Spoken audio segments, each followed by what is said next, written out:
The sharp antiseptic smell of hospital disinfectant burned my nostrils as I drifted in and out of consciousness. Beeping monitors created a symphony of urgency around me, each sound piercing through the fog in my brain. My eyelids felt impossibly heavy, like they'd been weighted down with lead. When I finally managed to force them open, the fluorescent lights above stabbed at my retinas, making me wince. "She's awake," someone whispered. I tried to speak, but found my throat parched and raw, as if I'd swallowed sandpaper. A straw touched my cracked lips, and I gratefully sipped the cool water that soothed the burning sensation. "Easy, Ms. Reed. Small sips," a nurse cautioned, her voice gentle but firm. Memory came back in fragmented flashes. The convenience store, the man in the expensive charcoal suit, the glint of metal, the explosion of sound, the searing pain that tore through my shoulder. I tried to move, but a fresh wave of agony immobilized me. "Try not to move. You've been shot. The bullet went clean through your shoulder, but you lost a lot of blood." Shot. The word echoed in my mind, surreal and disorienting. Me, Eliza Reed, 32-year-old single mother and night shift waitress, shot? It seemed impossible, like something from a movie, not my ordinary, struggling life. "My daughter," I croaked, panic suddenly gripping me like a vice. "Emma, your daughter is fine," the nurse assured me, checking the IV drip attached to my arm. "Your neighbor, Mrs. Peterson, is looking after her. She's been calling regularly to check on you." Relief washed over me, momentarily dulling the pain. Emma was safe. My 7-year-old little girl, the only brightness in my exhausting life, was okay. Nothing else mattered. "The police will want to speak with you when you're feeling better," the nurse added, making notes on her tablet. "And there are some men waiting outside. They've been here since you were brought in yesterday." Yesterday? I'd been unconscious for an entire day. Emma must be terrified. "What men?" I asked, confused. "I'm not sure. They won't say much, just that they work for Mr. Castellano." The name meant nothing to me. I closed my eyes, trying to piece together what had happened. I'd been working a double shift at the diner because Maggie had called in sick again. My feet had been killing me as I'd walked to the convenience store on the corner to grab milk for Emma's breakfast before heading home. The store had been empty except for the cashier, a teenager named Tyler, who always gave Emma free candy when we came in together. Then the bell above the door had chimed, and he'd entered, tall, impeccably dressed in a tailored suit that probably cost more than my yearly rent, dark hair swept back from aristocratic features.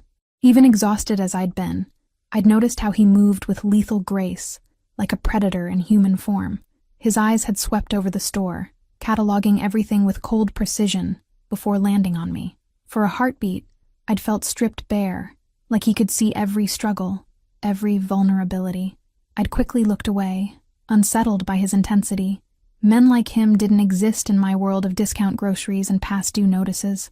He'd belonged to a different universe entirely, one of wealth and power that I could only glimpse through the windows of passing luxury cars. Then everything had happened at once. The door had burst open. Another man had rushed in, face contorted with rage, a gun in his shaking hand. He'd screamed something unintelligible, aiming directly at the suited stranger who stood frozen in the snack aisle. I still don't know why I did it. Perhaps it was maternal instinct, the same impulse that would make me jump in front of a car to save Emma. Perhaps it was simply human reflex, but when I saw the gunman's finger tightening on the trigger, I'd lunged forward without thinking, shoving the suited man aside with all my strength. The gunshot had been deafening in the small space. The impact had knocked me backward, and I'd felt a curious burning sensation spread through my shoulder before the pain had hit, white-hot and blinding. I'd fallen, my head cracking against the edge of a display case. The last thing I remembered was staring up at the fluorescent lights, while someone shouted frantically for an ambulance. A light knock on the hospital room door interrupted my thoughts. The nurse hesitated before opening it, revealing a mountain of a man in a black suit, who filled the doorframe completely. His face was expressionless, but his eyes constantly scanned the room, taking in every detail. "Mr. Castellano would like to see her," he said, his voice surprisingly soft for someone his size. The nurse frowned. "She's just woken up. She needs rest. It's important." There was no aggression in his tone, yet the words carried unmistakable authority.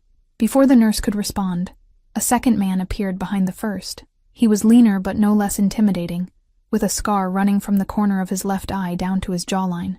"It will only take a moment," he added, equally firm. The nurse looked at me uncertainly. "Ms. Reed?" I didn't know what was happening, but curiosity overrode my fear. "It's okay," I said, wincing as I tried to sit up straighter. "I'll see him." The first man nodded and stepped aside, and he entered the room, the suited stranger from the convenience store.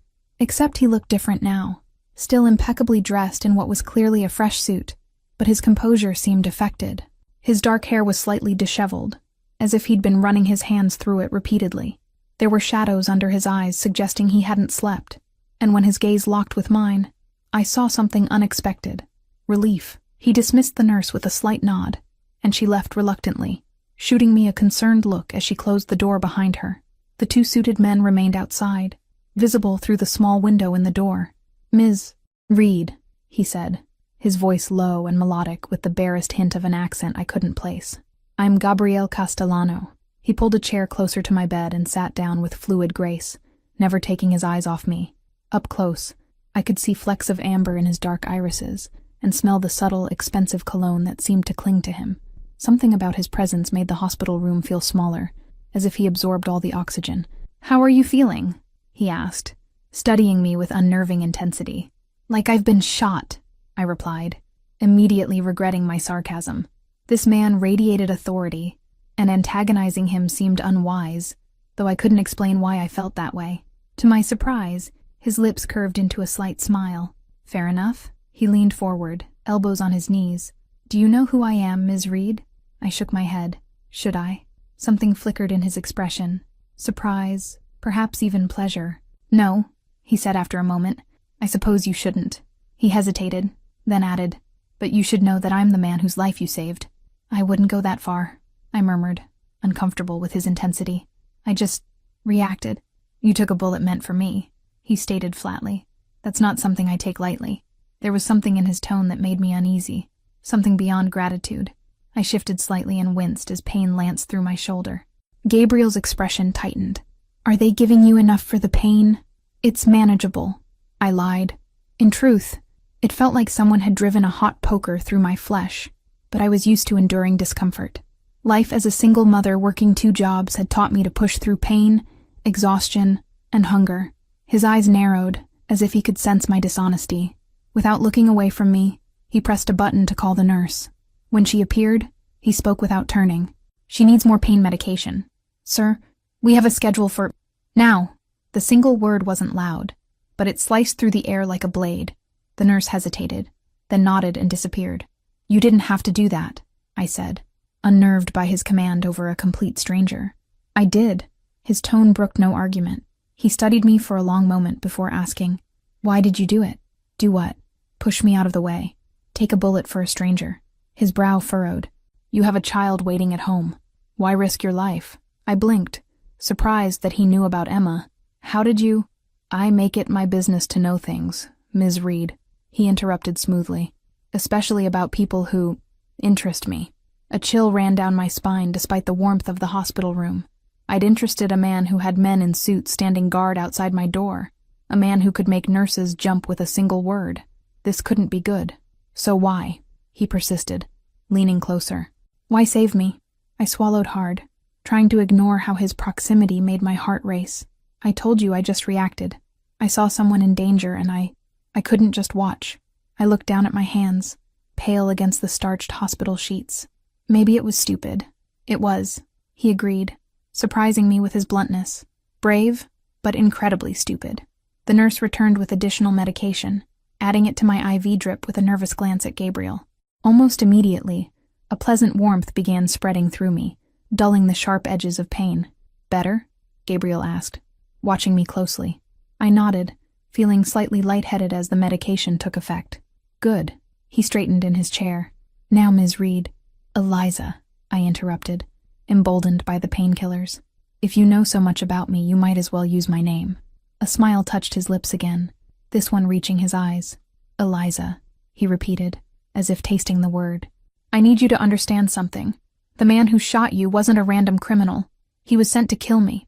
The casual way he delivered this bombshell made me wonder if I'd misheard." "What?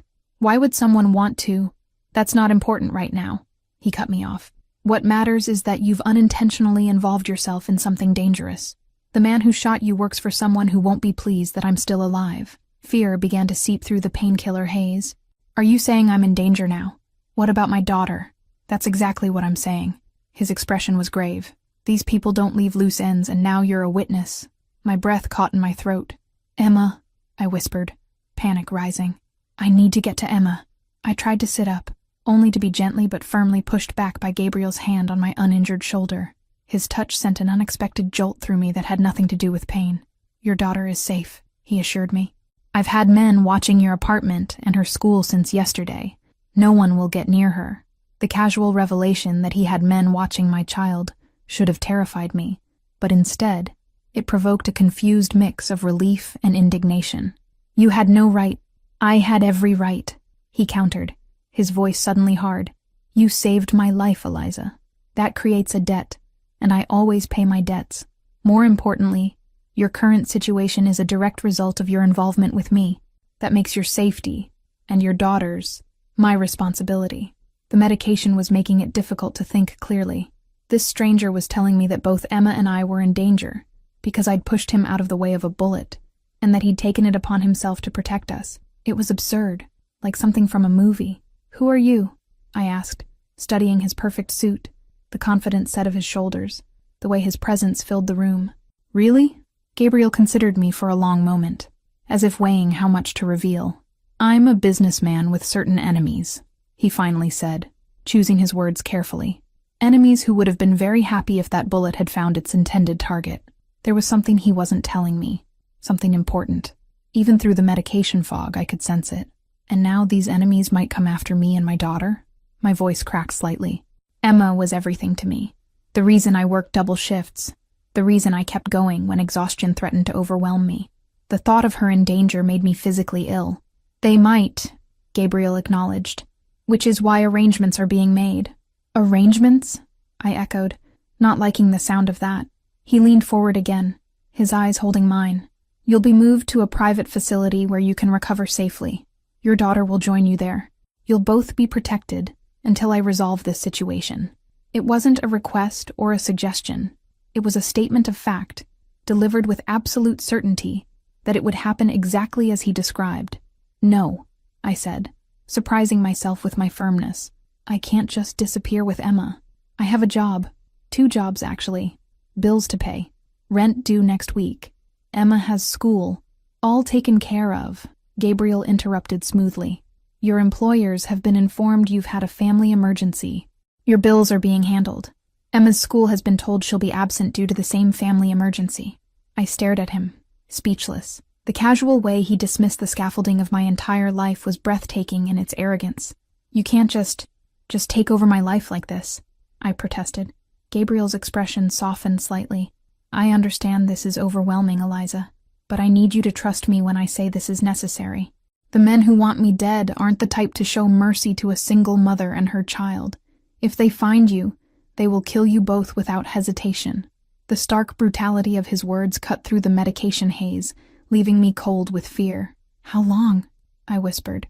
Until it's safe, he replied, unhelpfully vague. A few weeks, perhaps. No longer than necessary, I promise you. A few weeks away from our tiny apartment, from my jobs, from Emma's friends and school. It seemed impossible, yet the alternative, putting Emma at risk, was unthinkable. Why are you doing this? I asked, searching his face for answers. You don't know me. You could have just disappeared, left me here. Something shifted in Gabriel's gaze, a darkness that hadn't been there before. As I said, I pay my debts. You saved my life at great personal risk. He paused, then added more quietly, and I protect what's mine. The possessive statement should have angered me, but instead it sent an inexplicable shiver down my spine. This man I'd met only yesterday somehow considered me his responsibility, perhaps even his possession, simply because I'd pushed him out of the way of a bullet. I'm not yours, I said, needing to establish that boundary despite the fog clouding my thoughts. Gabriel smiled, a predator's smile that didn't reach his eyes. You became mine the moment you stepped between me and that bullet, Eliza Reed. The sooner you accept that, the easier this will be for both of us. Before I could formulate a response, the door opened, and the mountain of a man from earlier stepped inside. Sir, he said respectfully, the arrangements are complete. The transport is ready whenever you give the word. Gabriel nodded, then turned back to me. Rest now. When you wake up, you'll be somewhere safe. He stood, adjusting his immaculate suit jacket. I'll bring Emma to you myself. You have my word that no harm will come to her. Despite everything, the danger, his high-handed approach, the fear coursing through me, I believed him on that point. Whatever else Gabriel Castellano might be, he would protect my daughter. As he turned to leave, I caught his sleeve weakly. Wait, you never really told me who you are.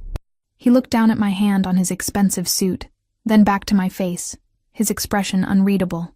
You'll find out soon enough. He hesitated, then leaned down, his lips close to my ear as he whispered, But know this, Eliza Reed. You've unwittingly saved the life of a very dangerous man, and now that man owes you everything. As he straightened up and walked away, I felt a chill that had nothing to do with the hospital's air conditioning. What had I gotten Emma and myself into? And more importantly, who exactly was Gabriel Castellano? The medication pulled me under before I could find answers, dragging me into darkness as a single thought echoed in my mind. I'd saved a stranger's life, but in doing so, I might have endangered my own, and my daughter's, forever. I woke to the sound of Emma's laughter, bright and musical, pulling me from a dreamless sleep. For one disorienting moment, I thought we were home, that everything, the shooting, the hospital, Gabriel Castellano, had been a nightmare my exhausted mind had concocted. Then the pain in my shoulder throbbed, sharp and insistent, and reality crashed back. I opened my eyes to unfamiliar surroundings. Gone was the sterile hospital room with its harsh lighting and antiseptic smell. Instead, I lay in an enormous bed with silken sheets and a plush comforter that seemed to cradle my battered body. The room around me was elegant and spacious, with cream-colored walls, tasteful artwork, and French doors that opened onto what appeared to be a private balcony. Sunshine streamed through sheer curtains, bathing everything in warm golden light. "Mommy," Emma's voice came again, followed by the pattering of small feet. She appeared in the doorway, her curly brown hair bouncing as she ran toward me, her face alight with excitement. "You're finally awake." She climbed carefully onto the bed, mindful of my injury in that heartbreakingly considerate way she had, always trying to be grown up for me. I reached out with my good arm, pulling her close, breathing in the familiar scent of her strawberry shampoo. Relief crashed over me in a wave so intense it brought tears to my eyes. "I missed you so much, baby," I whispered into her hair, unwilling to let go despite the pain that flared in my shoulder. "I missed you too." She pulled back just enough to study my face with serious blue eyes so like her father's. "Mr. Gabriel said you were hurt saving someone, like a superhero." Her expression brightened. "Are you a superhero now, Mommy?" I managed a weak smile. "Not quite, sweetheart. Just in the wrong place at the wrong time. Or the right place at the wrong time, depending on how you looked at it. Speaking of Mr. Gabriel, where exactly are we?" Emma bounced slightly on the bed, excitement overriding her usual caution. "It's a huge house, like a castle, with gardens and a swimming pool and a kitchen bigger than our whole apartment." She leaned in conspiratorially. "And Mr. Gabriel says I can use the pool whenever I want, as long as Lucia is watching." "Lucia? She takes care of me when you're sleeping." Emma's small face grew serious. "I was scared when you didn't wake up yesterday, but Mr. Gabriel said the medicine makes you sleep so you can heal faster." "Yesterday? How long had I been unconscious?"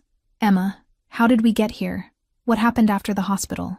Before she could answer, a soft knock came at the door, and a middle-aged woman with a kind face and silver-streaked dark hair entered, carrying a tray.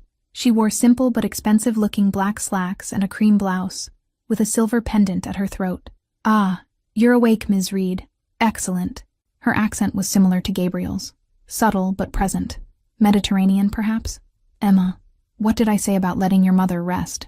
"But she woke up on her own," Emma protested, a hint of stubbornness in her voice that I recognized all too well. The woman's stern expression softened. "So she did.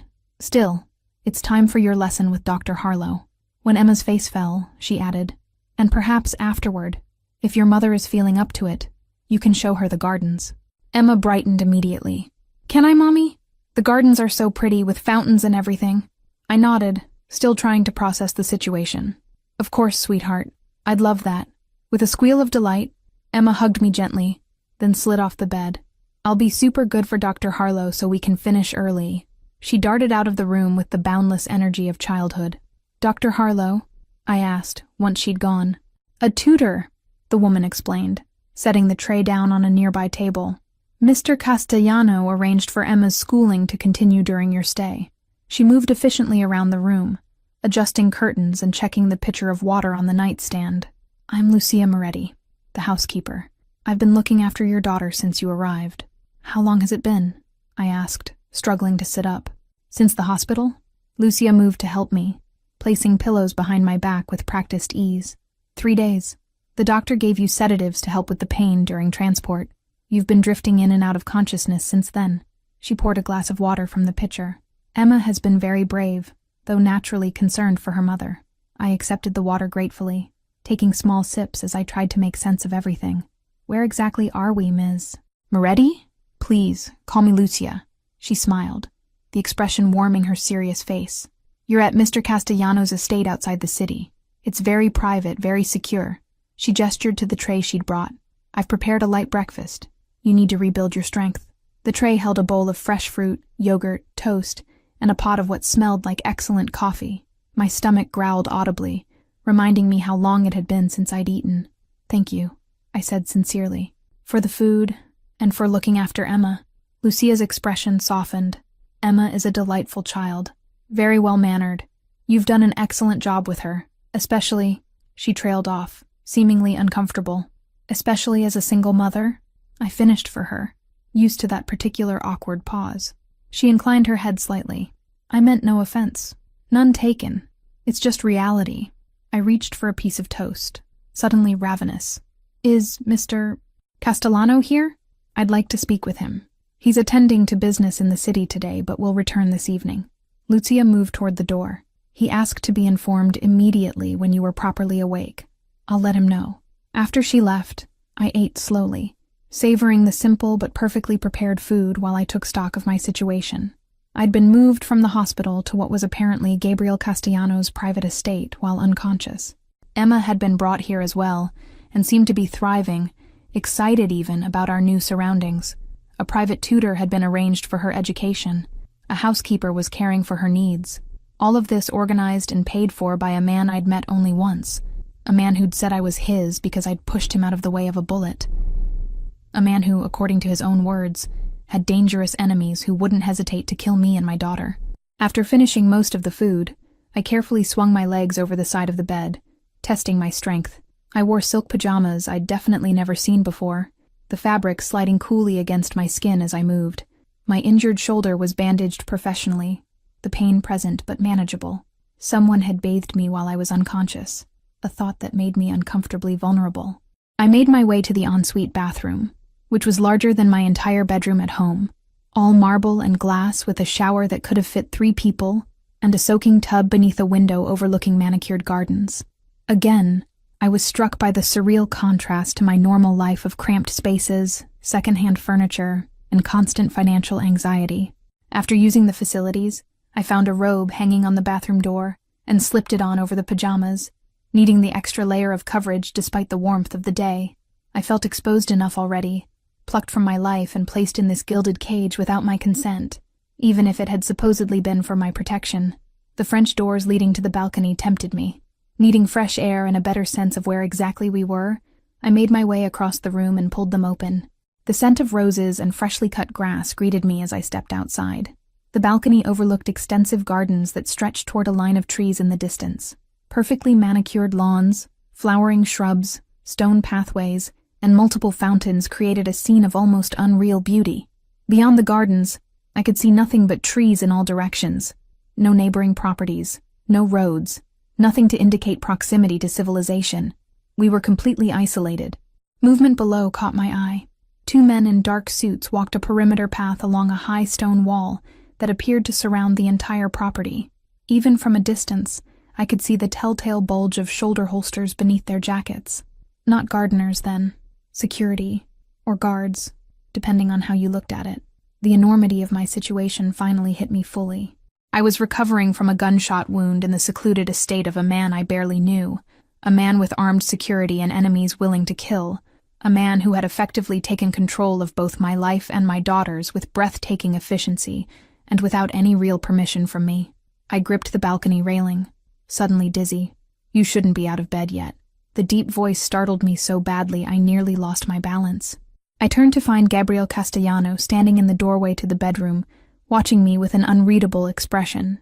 He'd ditched the formal suit for dark trousers and a crisp white shirt, with the sleeves rolled up to reveal muscular forearms.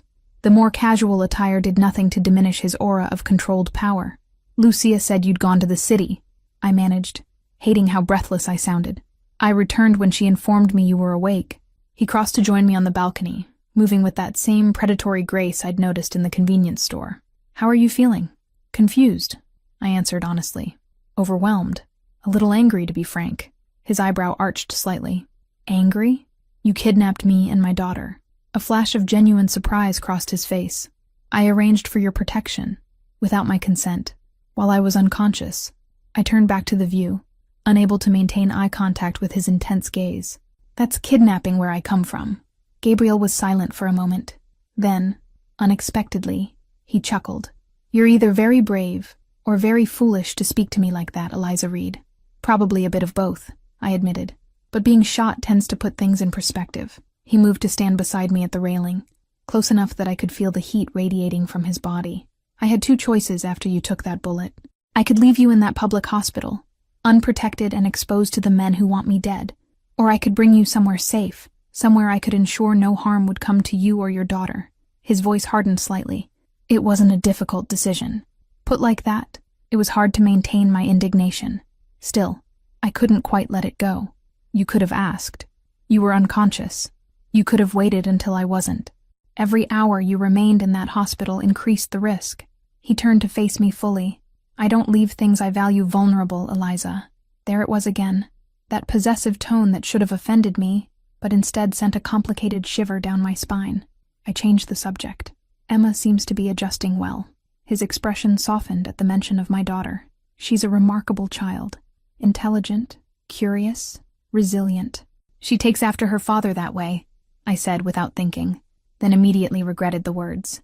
Gabriel's eyes sharpened with interest. "Her father isn't mentioned in any of your records." The casual admission that he'd investigated my personal records should have alarmed me more than it did. "That's because he isn't in our lives," I said shortly, not wanting to discuss Daniel and his betrayal with this stranger. "He abandoned his child?" There was something dangerous in Gabriel's tone now. "It's complicated," I hedged, "and not relevant to our current situation." Gabriel studied me for a long moment, and I had the distinct impression he was filing away my reluctance to discuss Emma's father for future reference. "Perhaps not," he conceded, "though I find it difficult to imagine a man walking away from his own child. And from you." The unexpected compliment caught me off guard. "You don't know me well enough to make that judgment." "I know you better than you think," he countered, his voice dropping lower. "I know you work 2 jobs to support your daughter. I know you never miss a payment on your modest apartment, even when it means going without things for yourself. I know you volunteer at Emma's school despite your exhausting schedule." His eyes held mine. "I know you didn't hesitate to put yourself between a bullet and a complete stranger." Each statement felt like a physical touch, leaving me unsettled and exposed. "You've been investigating me." "Thoroughly," he confirmed without a hint of apology. "I make it a point to know everything about people who enter my life, especially under such unusual circumstances." "Is that what I've done? Entered your life?" I wrapped my arms around myself despite the warmth of the day, suddenly feeling the need for an additional barrier between us. Gabriel's smile was slow and deliberate. "You altered the course of my life the moment you pushed me aside in that store. Now our paths are irreversibly intertwined." The way he said it, like a foregone conclusion, an immutable fact, made my heart race. "Only until the danger passes," I reminded him, and myself. Then Emma and I returned to our normal lives. Something flashed in his eyes, too quick to identify.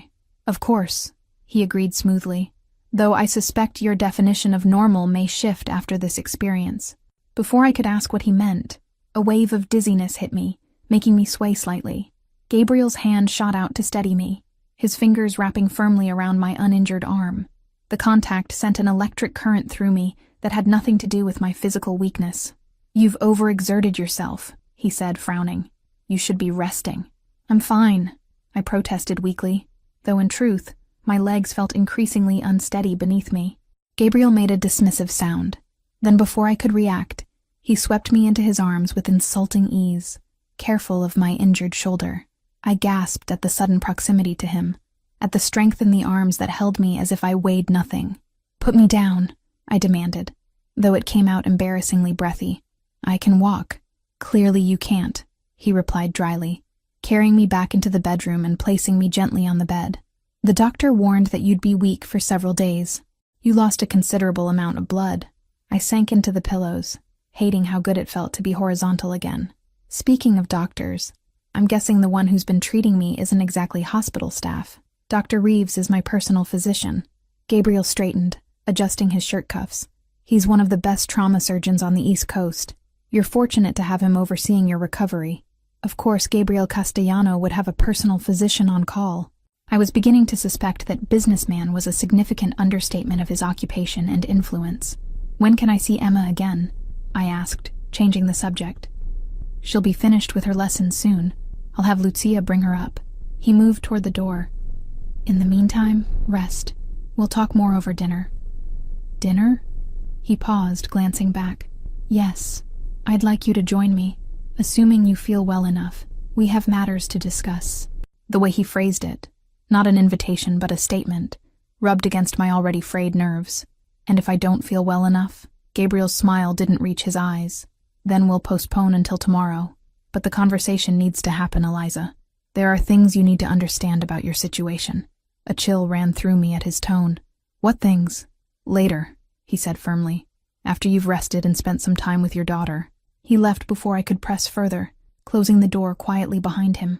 I stared at the ceiling, trying to process everything. The luxury surrounding me, the armed men patrolling the grounds, Gabriel's cryptic warnings and possessive attitude. None of it fit into the reality I knew. Who exactly had I saved in that convenience store? And what kind of world had I stumbled into? Emma's visit that afternoon was both a joy and a concerning revelation. My normally cautious daughter had apparently blossomed in this strange environment. She chattered excitedly about her tutor. "He knows everything, Mommy, even more than Ms. Wilson. The gardens, the library filled with books, and most concerning of all, about Mr. Gabriel. He got me new art supplies, the really good kind," she told me as we sat in a secluded corner of the gardens, me wrapped in a cashmere throw despite the pleasant temperature. "And books about stars because I told him I want to be an astronaut." I tried to keep my expression neutral. "That was nice of him." Emma nodded enthusiastically. "And he showed me how to play chess. He says I'm a natural strategist." She pronounced the word carefully, clearly repeating something she'd heard. "That means I'm good at planning ahead." The image of my 7-year-old daughter playing chess with the intimidating Gabriel Castellano was both bizarre and somehow unsettling. "You've spent a lot of time with Mr. Gabriel, then?" "Mostly at dinner," she said, plucking a daisy from the grass beside our bench. "He asks me lots of questions about school and my friends and what books I like." Her small brow furrowed. "He asked about Daddy, too." My blood ran cold. "What did he ask?" "What did you tell him?" Emma shrugged, her attention on the flower she was methodically deconstructing, petal by petal. "Just if I remembered him." I said not really. She glanced up at me. "Is that bad?" "No, sweetheart, that's fine." I smoothed her curls, trying to hide my unease. "It's just private, family business." "That's what Mr. Gabriel said, too." She brightened. "He said sometimes families are just a mommy and a little girl, and that's perfectly okay." Despite my misgivings about Gabriel, I felt a reluctant appreciation for how he'd handled that particular conversation with my daughter. "He's right about that." Emma twirled the denuded flower stem between her fingers. "Mommy, is Mr. Gabriel a prince?" The question was so unexpected I laughed. "What? No, sweetheart. Why would you think that?" "Because he lives in a castle and has guards and everyone does what he says right away." She looked around at the manicured gardens, the patrolling security. "And he rescued us, like in my storybooks." I tensed at her choice of words. "Emma, he didn't rescue us. We're just staying here for a little while because it's safe." "Safe from the bad men?" My heart sank. "What bad men, Emma?" Her expression turned serious. "The ones who hurt you. Mr. Gabriel said there are some bad men who might try to hurt us, but that no one can get past his guards, so we don't have to be scared." I made a mental note to have a very serious conversation with Gabriel Castellano about what was and wasn't appropriate to discuss with my child. "You don't need to worry about any of that, baby. Everything's going to be fine." Emma nodded, apparently satisfied with this assurance. "I know. Mr. Gabriel promised. He said he'd never let anyone hurt his girls." His girls. The possessive phrase innocent from my daughter's lips, sent a jolt of alarm through me. What exactly was Gabriel telling Emma while I'd been unconscious and recovering? "Sweetheart," I said carefully, "we're not his girls. We're just guests here for a little while." Emma looked confused, but he said, "Emma," Lucia's voice called from further down the garden path. "Time to come in for your snack before afternoon lessons." My daughter jumped up, momentarily distracted from our conversation. "Coming." She turned back to me. "Will you be at dinner tonight, Mommy? Mr. Gabriel said maybe you would if you felt better." "I'll try, sweetheart." I forced a smile. "Now go on with Lucia. I'll see you soon." I watched her skip away, her earlier words echoing in my mind. His girls.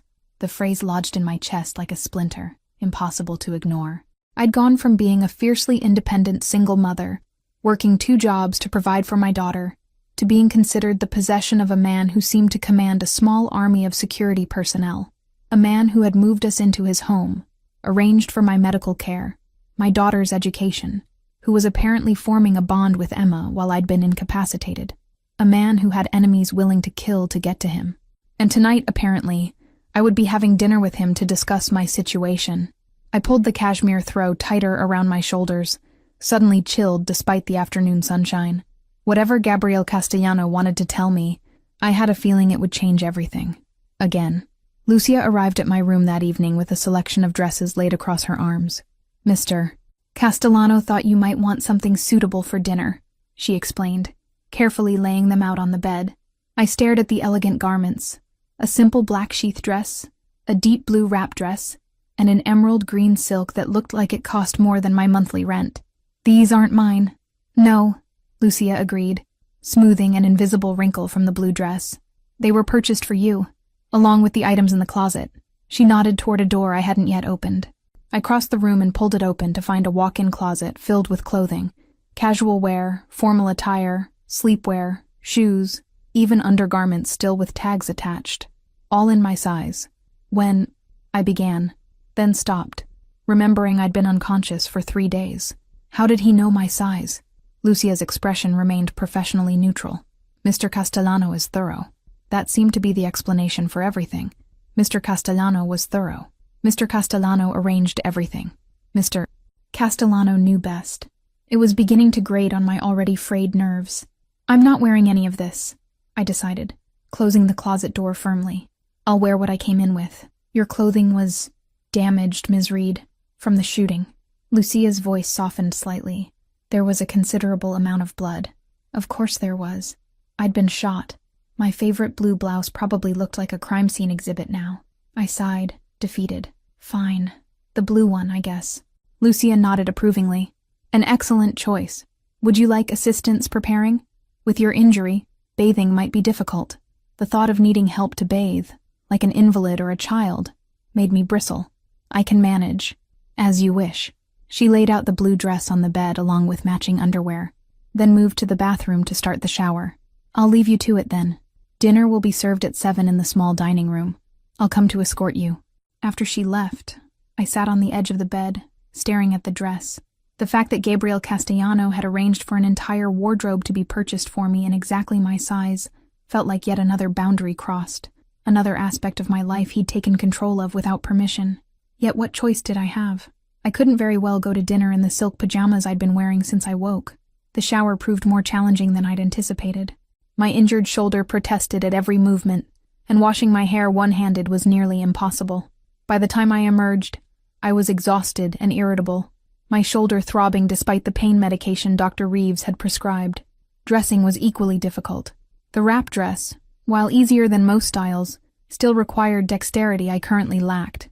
After several frustrated attempts, I was finally presentable, though the effort had left me drained. I examined myself in the bathroom mirror. The woman who stared back looked like a stranger, pale and drawn, with shadows under her eyes, and a vulnerability I wasn't accustomed to seeing in my own reflection. The blue dress complemented my fair skin and dark hair, making me look more elegant than I had any right to after taking a bullet 4 days ago. At precisely 7, Lucia knocked and entered, nodding approvingly at my appearance. "You look lovely, Ms. Reed. Are you feeling strong enough to walk to the dining room?" My pride wanted to say yes, but practicality won out. I might need to take it slowly. "Of course." She offered her arm for support with surprising strength for her slight frame. The journey through the mansion, because that's what it was, a true mansion, revealed the full scale of Gabriel Castellano's wealth. Marble floors, priceless artwork, antique furniture that probably belonged in museums, all displayed with tasteful restraint rather than ostentatious showing. Old money, I thought, not nouveau riche. This wasn't the home of someone who'd recently acquired wealth. It was the domain of someone born to it, who took it for granted. We descended a sweeping staircase and followed a long hallway before Lucia paused outside a set of double doors. "The small dining room," she announced, knocking once before opening them. Small was a relative term, apparently. The room could have comfortably seated 12, though only 2 place settings graced the elegant table. One end was occupied by Gabriel Castellano, who rose immediately as I entered. He'd changed into a dark suit that looked custom-tailored to his powerful frame, making me suddenly conscious of how underdressed I felt, despite the expensive dress. "Eliza," he greeted me, his gaze traveling over me in a slow assessment that made my skin tingle. "You look beautiful." "Thank you," I replied stiffly, allowing Lucia to guide me to the chair opposite his. "Where's Emma?" "She had dinner earlier. She's with her tutor for an evening astronomy session." Gabriel resumed his seat as Lucia helped me into mine. "Dr. Harlow mentioned she has an exceptional interest in space. He thought she might enjoy viewing the stars through the telescope in the observatory. Of course the mansion had an observatory. Why wouldn't it? She does love astronomy," I acknowledged, unable to fault him for identifying and nurturing my daughter's passion. "Her father used to—" I stopped myself, unwilling to share those memories. Gabriel's eyes sharpened at the mention of Emma's father, but he didn't press. Instead, he nodded to Lucia, who departed silently, closing the doors behind her. "Wine?" he offered, reaching for a crystal decanter. "I probably shouldn't, with the medication." "Ah, of course." He set the decanter down and picked up a bell, ringing it once. Almost immediately, a door at the side of the room opened, and a uniformed server appeared. "Water for Ms. Reed, please, and we'll begin with the first course." The server nodded and disappeared as silently as he'd appeared. "You rang an actual bell for service," I observed, unable to keep the incredulity from my voice. I didn't think people actually did that outside of period dramas. A hint of amusement crossed Gabriel's face. "Some traditions are worth maintaining." He studied me across the table. "How are you feeling?" "Better," I admitted reluctantly, though the shower was a challenge. "You should have accepted Lucia's help." "I'm not an invalid." "No, you're a woman recovering from a gunshot wound." His tone was mild but firm. "There's no shame in accepting assistance when needed." Before I could form a retort, the server returned with my water and the first course, an exquisite salad featuring ingredients I couldn't identify arranged like a work of art on bone china plates. It looked too beautiful to eat. "You're wondering why I asked you to join me tonight," Gabriel said, picking up his fork. Among other things, I followed his lead, taking a small bite of the salad. The explosion of flavors, sweet, tart, savory, momentarily distracted me from our conversation. "I believe it's time you understood exactly what happened at that convenience store, and what it means for you and your daughter moving forward." The seriousness of his tone recaptured my full attention. "I'm listening." Gabriel took a sip of his wine, seemingly gathering his thoughts. "The man who shot you wasn't a random criminal. As I mentioned before, he was sent by a rival, business associate, a man named Victor Kozlov." "What kind of business associate sends gunmen after his rivals?" I asked, though I was beginning to suspect I already knew the answer. Gabriel's smile was cold. "The kind who operates outside the law." "You're a criminal." I set my fork down, appetite suddenly gone. "I prefer to think of myself as an entrepreneur working in unregulated markets." His casual tone couldn't disguise the dangerous edge underneath. "But yes, by legal definitions, certain aspects of my business empire would be considered criminal enterprises." The blunt admission stunned me into momentary silence. I'd suspected something along these lines, given the armed security and talk of enemies, but hearing him confirm it was another matter entirely. "You're a mafia boss," I whispered, the pieces finally clicking into place. "That's why you have all this security, why someone tried to kill you." Organized crime is an outdated term, but essentially correct. Gabriel continued eating as if we were discussing the weather rather than his criminal empire. "My family has controlled certain interests on the East Coast for 3 generations. My mind reeled, trying to process the implications. I'd taken a bullet meant for a Mafia don. I was currently dining in the heavily guarded estate of one of the most dangerous men in the country, and my 7-year-old daughter Was upstairs learning about stars, with a tutor hired by this same man. I want to leave, I said abruptly, pushing my chair back from the table. Emma and I need to go. Now. Gabriel didn't move, didn't raise his voice, but somehow his presence seemed to expand, filling the room. You can't leave, Eliza. Not yet. You can't keep us here against our will. I'm not keeping you here against your will. I'm keeping you alive. His voice hardened. Viktor Kozlov now knows who you are. His men have been watching the hospital, your apartment, Emma's school. If you leave this estate, you'll be dead within 24 hours. And then they'll kill your daughter too. The clinical way he described our potential murder made my blood run cold. You don't know that for certain. I do. His eyes held mine, unflinching. Kozlov doesn't leave loose ends, and you've become a significant one. You witnessed his failed assassination attempt. Worse, you interfered with it. In his world, that makes you an enemy to be eliminated. I'm nobody, I protested. Just a waitress who happened to be in the wrong place at the wrong time. You stopped being nobody the moment you saved my life. Gabriel set his wineglass down with deliberate care. There are now only two possible futures for you, Eliza Reed. Either you remain under my protection, or you die at Kozlov's hands. Those are your options. The stark reality of his words hit me like a physical blow. For how long? I whispered. Until I eliminate the threat. And how long will that take? Gabriel's expression darkened. Kozlov has significant resources and connections. Dismantling his operation without triggering a full-scale war will take time. Months, at minimum. Months? I echoed, horrified. I can't stay here for months. I have a life, jobs, responsibilities, all of which mean nothing if you're dead, he interrupted coldly. This isn't a negotiation, Eliza. It's simply reality. I stared at him, momentarily speechless with rage and fear. So that's it? Emma and I are just supposed to put our lives on hold indefinitely while you wage your criminal war? Your lives aren't on hold. They're continuing, just in a different environment. He gestured to our surroundings. An environment with considerably more advantages than your previous situation, I might add. Advantages like what? Being prisoners in a gilded cage? Having armed guards watching our every move? Advantages like financial security, the best education for your daughter, access to opportunities she would never have had otherwise. His gaze intensified.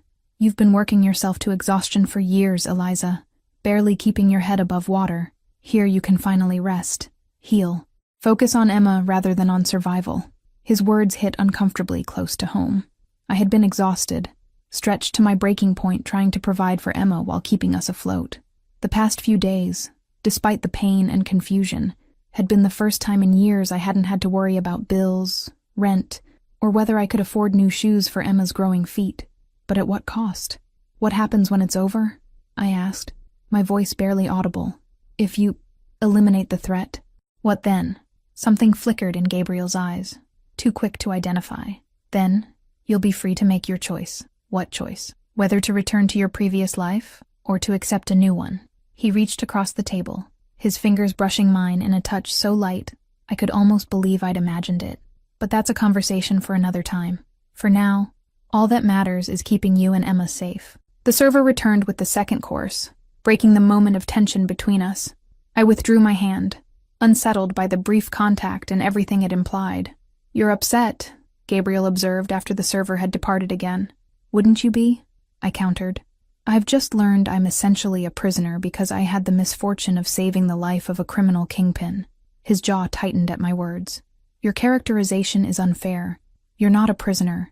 You're a protected guest. And I'm not merely a criminal kingpin, as you so reductively put it. What would you call it then? I'm a businessman who operates in certain gray areas of the law. But I also own legitimate enterprises, real estate, shipping companies, technology firms. I employ thousands of people, contribute to charitable foundations, and yes, occasionally engage in activities the government frowns upon. He spread his hands. The world isn't black and white, Eliza. Murder is pretty black and white, I retorted. Is it? You'd kill to protect Emma without hesitation. His eyes narrowed slightly. In fact, you nearly died protecting a complete stranger. Where is the line between justified and unjustified violence? Who draws it? I had no ready answer for his philosophical question, which irritated me further. This isn't a debate club, Gabriel. This is my life, and my daughter's life, you've taken control of. To save it, he reminded me. Something you seem determined to forget. The second course, some kind of delicate fish I couldn't identify, sat untouched before me as I struggled with conflicting emotions. On the one hand, Gabriel Castellano was a self-admitted criminal, potentially responsible for terrible acts. On the other hand, he had indeed saved Emma and me from what he claimed was certain death, providing us with safety, comfort, and care beyond anything I could have afforded. Why? I finally asked, looking up to meet his intense gaze. Why go to all this trouble for a woman you don't even know? There must be easier ways to repay a debt. Gabriel was silent for a long moment, studying me with an expression I couldn't interpret. There's something you should understand about men in my position, Eliza. We rarely experience genuine selflessness. People act in their own interest around us, out of fear, greed, or ambition. They calculate every move, every word, weighing potential benefits against risks. He leaned forward slightly, his voice dropping lower. But you acted without calculation, without knowledge of who I was or what I could do for you. You risked your life for a stranger, asking nothing in return. His eyes held mine, burning with an intensity that made my breath catch. Do you have any idea how rare that is? How precious? The raw emotion in his voice caught me off guard. For the first time, I glimpsed something beneath the controlled exterior, a flicker of vulnerability perhaps, or loneliness. I told you it was just instinct, I said, uncomfortable with his perception of me as some kind of selfless heroine. I'm not special, but you are. His certainty was unsettling. You proved it with a single action, and now you've captured my interest in a way few ever have. The way he said it, like a predator acknowledging worthy prey, sent a shiver down my spine that wasn't entirely fear. There was something else in his gaze, something that made my pulse quicken, and my skin warm, despite my better judgment. Interest isn't ownership, I reminded him, trying to regain my equilibrium. His smile was slow and knowing, as if he could sense my conflicted reaction to him. No, but it is the beginning of something, wouldn't you say? Before I could respond, the doors opened, and Emma burst in, her face alight with excitement. Dr. Harlow, a distinguished-looking man with silver hair and wire-rimmed glasses, followed behind her with an apologetic expression. "Mommy, Mr. Gabriel, I saw Jupiter's moons," she exclaimed, rushing to my side. 4 of them. They looked like tiny stars. Relief at the interruption washed over me. That's wonderful, sweetheart. My apologies for the interruption, Dr. Harlow said, addressing Gabriel. She was quite insistent on sharing her discovery immediately. To my surprise, Gabriel didn't seem annoyed by the intrusion. Instead, his expression softened as he looked at Emma. No apology necessary, Doctor. Discoveries like that should be shared without delay. Emma beamed at his approval, then turned back to me. Can I show you the observatory, Mommy? It has a huge telescope that can see all the way to Saturn. Perhaps tomorrow, little one, Gabriel suggested gently before I could respond. Your mother still needs to rest and recover her strength. Emma's face fell slightly, but she nodded. Okay, tomorrow. The easy way Gabriel managed my daughter's expectations, and the way Emma accepted his authority, unsettled me. In just a few days, he'd apparently established himself as a figure to be respected and obeyed in her young mind. I think it's time for bed now, Emma, I said, reclaiming my parental role. Say goodnight to Mr. Gabriel and Dr. Harlow.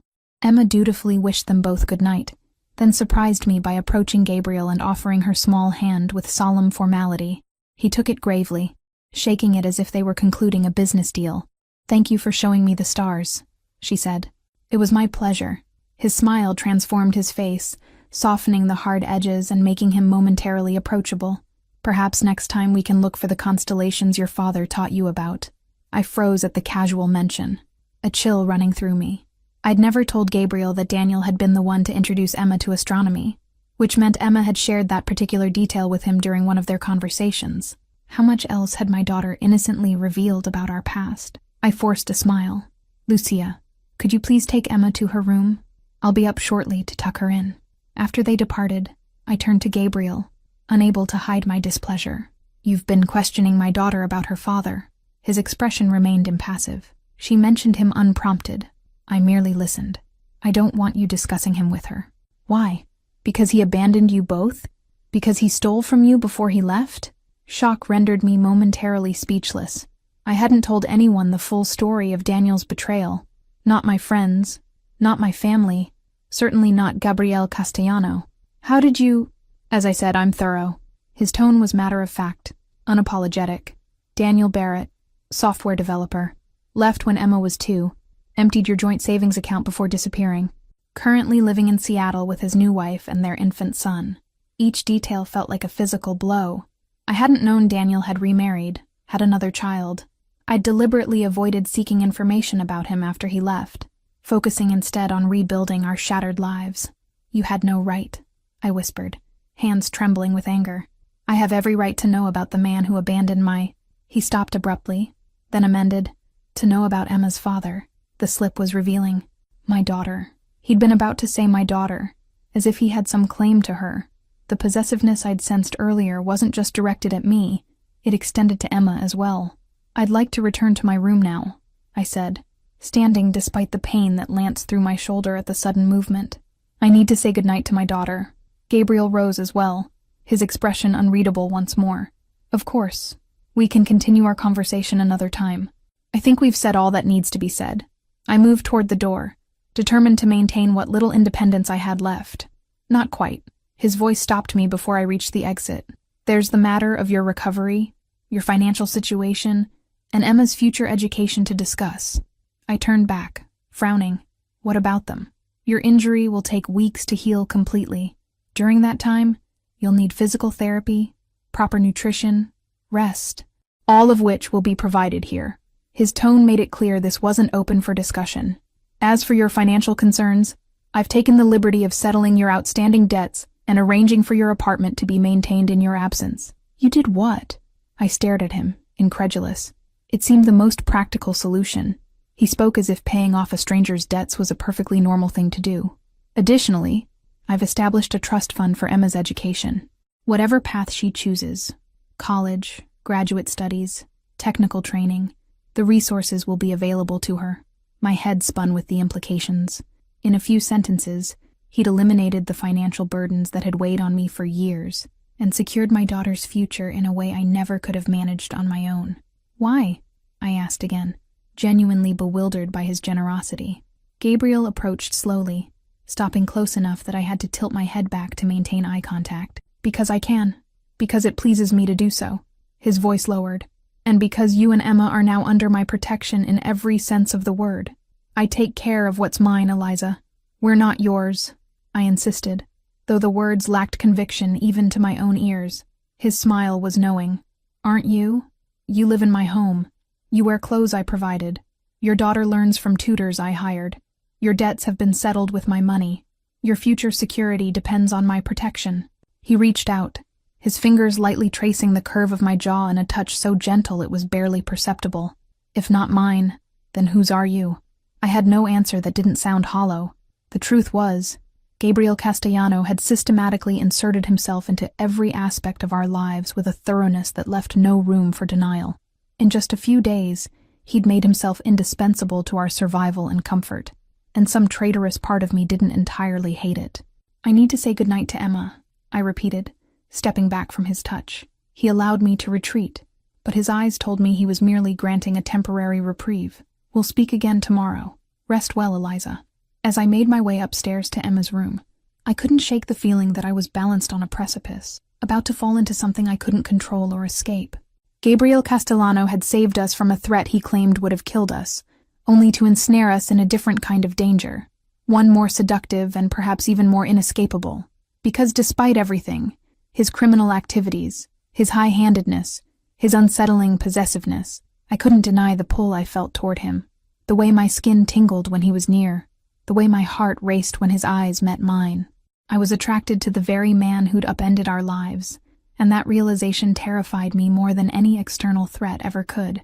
Morning sunlight streamed through the French doors, painting warm stripes across the bed as I slowly awakened. For a moment, I simply lay there, cataloging the dull ache in my shoulder, the softness of the sheets against my skin, the distant sounds of activity somewhere in the vast mansion. A week had passed since my dinner with Gabriel, a week of gradual healing, of cautious exploration of my gilded prison, and of watching with conflicted emotions as Emma blossomed in her new environment. She'd taken to her lessons with Dr. Harlow with enthusiasm I'd never seen her show for regular school, her natural intelligence flourishing under his personalized attention. She spent hours in the gardens, the library, the observatory, soaking up experiences and knowledge with the resilience of childhood, and she spent time with Gabriel. That was what unsettled me most. The easy rapport developing between my daughter and the man who'd inserted himself so completely into our lives. She spoke of him constantly, recounting their chess matches, the stories he told her, the way he listened to her chatter about stars and planets with genuine interest. Mr. Gabriel says I could be an astronaut if I study hard, she'd told me yesterday, eyes shining with possibility. He says he knows people at NASA. Of course he did. Gabriel Castellano seemed to know people everywhere. Politicians, business leaders, celebrities. His influence extended into corners of society I'd never imagined existed, let alone thought I'd brush against. A knock at my door interrupted my reflections. "Come in," I called, sitting up against the pillows. Lucia entered, carrying the now familiar breakfast tray. "Good morning, Ms. Reed. How are you feeling today?" "Better," I admitted. It was true. Each day brought noticeable improvement. Dr. Reeves, Gabriel's personal physician, seemed pleased with my progress during his regular visits. "Excellent." Lucia set the tray down and moved to open the curtains wider. "Mr. Castellano asked me to inform you that he'll be away on business until this evening. He hopes you'll join him for dinner upon his return." I reached for the coffee, welcoming its rich aroma. "Does he now?" Lucia's expression remained professionally neutral, though I detected a hint of amusement in her eyes. She'd witnessed enough of my prickly interactions with Gabriel over the past week to understand the complexity of our relationship, if it could even be called that. "Also," she continued, "Dr. Reeves will be here at 10 for your checkup, and your first physical therapy session is scheduled for 11 with Mrs. Santos." I nodded, sipping my coffee. The physical therapy was Gabriel's latest addition to my recovery regimen, arranged without consultation but undeniably necessary if I wanted to regain full use of my arm. Like everything else he provided, it was top tier, a specialist who typically treated professional athletes, now dedicated to my rehabilitation. "And Emma?" I asked. "Already at breakfast with Dr. Harlow. They're discussing marine biology today. She was quite excited about it. After Lucia departed, I ate slowly, considering my options for the day. With Gabriel absent, I felt a subtle release of tension, a freedom to explore without his intense scrutiny. Despite my initial fears, I'd discovered I wasn't actually confined to my room, or even to the house. I could wander the extensive grounds freely, though always aware of the security personnel maintaining a discreet distance. The only boundary was the perimeter wall, beyond which lay a world now apparently lethal to me and my daughter. After breakfast, I showered and dressed in some of the casual clothing that filled my closet, soft jeans and a loose blouse that accommodated my injury. I still felt uncomfortable in these garments purchased without my input, but I'd reluctantly acknowledged their practicality. Dr. Reeves arrived precisely at 10, his examination brisk but thorough. "The wound is healing nicely," he pronounced, replacing my bandage with practiced efficiency. "Another week, and we can consider removing the stitches." He fixed me with a stern look. "You need to be diligent with the physical therapy, Ms. Reed. Shoulder injuries can lead to long-term mobility issues if not properly rehabilitated." "I understand." "Good." He packed up his medical bag. "Mr. Castellano is very concerned about your complete recovery." I resisted the urge to roll my eyes. Of course, Gabriel had stressed the importance of my rehabilitation to his staff. His investment needed to be properly maintained, after all. The physical therapy session that followed was both painful and exhausting. Ms. Santos, a petite woman with the deceptive strength of a professional athlete, guided me through exercises that left me trembling and sweating, despite their apparent simplicity. "Excellent work," she said as we finished, seemingly oblivious to my discomfort. "We'll gradually increase the difficulty as your strength returns." Lunch was a solitary affair on the terrace overlooking the gardens. Emma was still engrossed in her marine biology lesson, apparently dissecting a squid under Dr. Harlow's supervision, an educational opportunity she'd never have had in her public school. As I picked at my salad, I spotted movement at the edge of the property, a black SUV passing through the heavily guarded gates. It wasn't Gabriel's usual vehicle, which piqued my curiosity. After a moment, the SUV stopped near the garage area, and several men emerged, their postures alert and professional. More security, perhaps? But then a woman stepped out. her elegant figure unmistakable even at a distance. Tall, slender, dressed in what appeared to be an expensive suit, with dark hair swept into a sleek chignon. She moved with confidence as she was escorted toward the house by two of Gabriel's regular security team. A visitor? In the week we'd been here, no one had come to the estate except staff and Gabriel's men. The appearance of this unknown woman stirred both curiosity and unease in me. I finished my lunch quickly and made my way back inside, intending to return to my room. As I crossed the main foyer, however, voices drifted from the direction of Gabriel's study, one of the few rooms in the mansion I'd been tacitly discouraged from entering. Cannot continue to ignore the implications, Gabriel. A woman's voice, cultured and authoritative. The council expects a resolution. The council can expect whatever they wish. I'll handle Kozlov my way. Gabriel's voice, recognizable even through the partially closed door. I knew I should keep walking, return to my room and mind my own business. But curiosity, that same impulsive quality that had led me to push Gabriel out of the way of a bullet, kept me rooted to the spot. Your way has already resulted in a civilian casualty, the woman countered. A single mother, no less. Do you have any idea how this looks? She's not a casualty, Sophia. She's recovering well. That's hardly the point. Your attachment to this woman is clouding your judgment. Kozlov knows it. The council knows it. It's a vulnerability you can't afford. My breath caught. They were discussing me. The mysterious Sophia clearly knew who I was, and considered me a complication in whatever business Gabriel was conducting. My judgment is perfectly clear, Gabriel replied, his tone hardening. And my personal affairs are not subject to council oversight. They are when they intersect with family business. Sophia's voice grew sharper. You've brought a complete stranger and her child into our inner sanctum, Gabriel. A woman with no connections, no understanding of our world, who could expose us all if things go badly. Eliza Reed is under my protection. That should be sufficient for everyone concerned. It isn't. Not anymore. A pause. There are rumors, Gabriel. People are saying you've become infatuated, that you're considering bringing them into the family permanently. Family? The word struck me like a physical blow. What exactly was Gabriel planning? What I'm considering is not up for debate, sister. Sister. So this Sophia was Gabriel's sibling. The revelation added another layer to the complex picture forming in my mind. It is when it affects all of us. Father would never have allowed. Father is dead, Gabriel interrupted coldly, and I'm the head of this family now.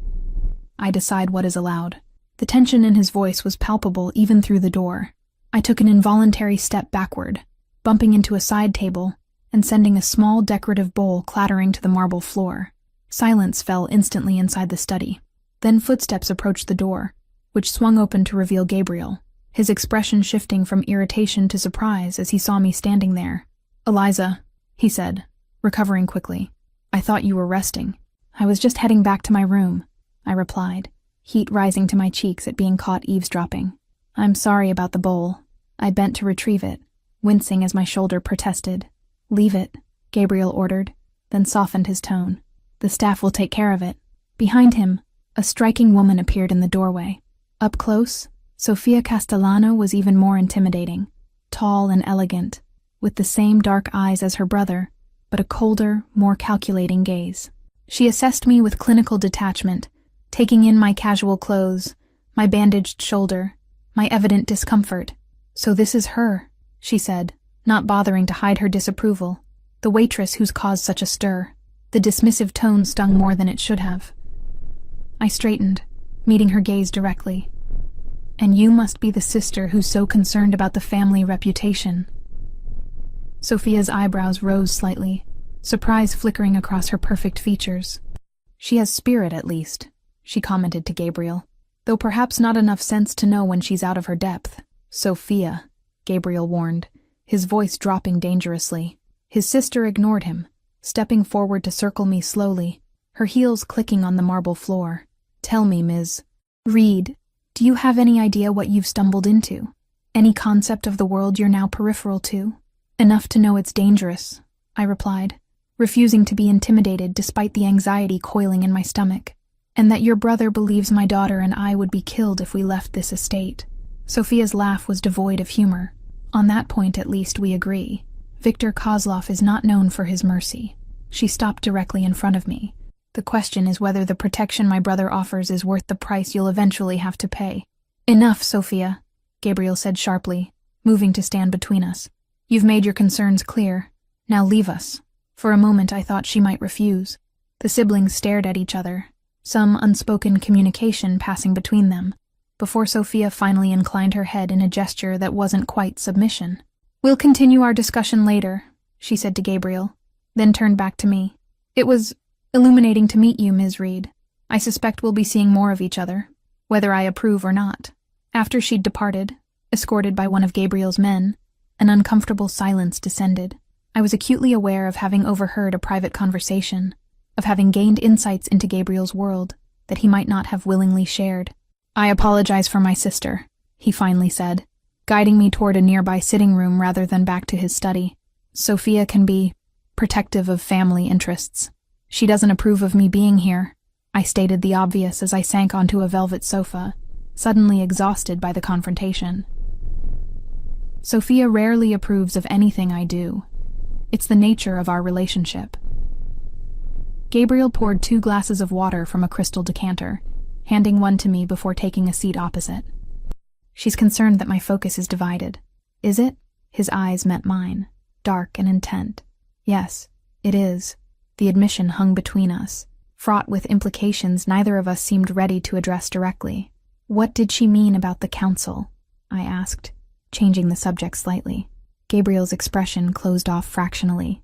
The Council of Families oversees certain traditional interests. They have no direct authority over individual family decisions, but they wield influence in our community.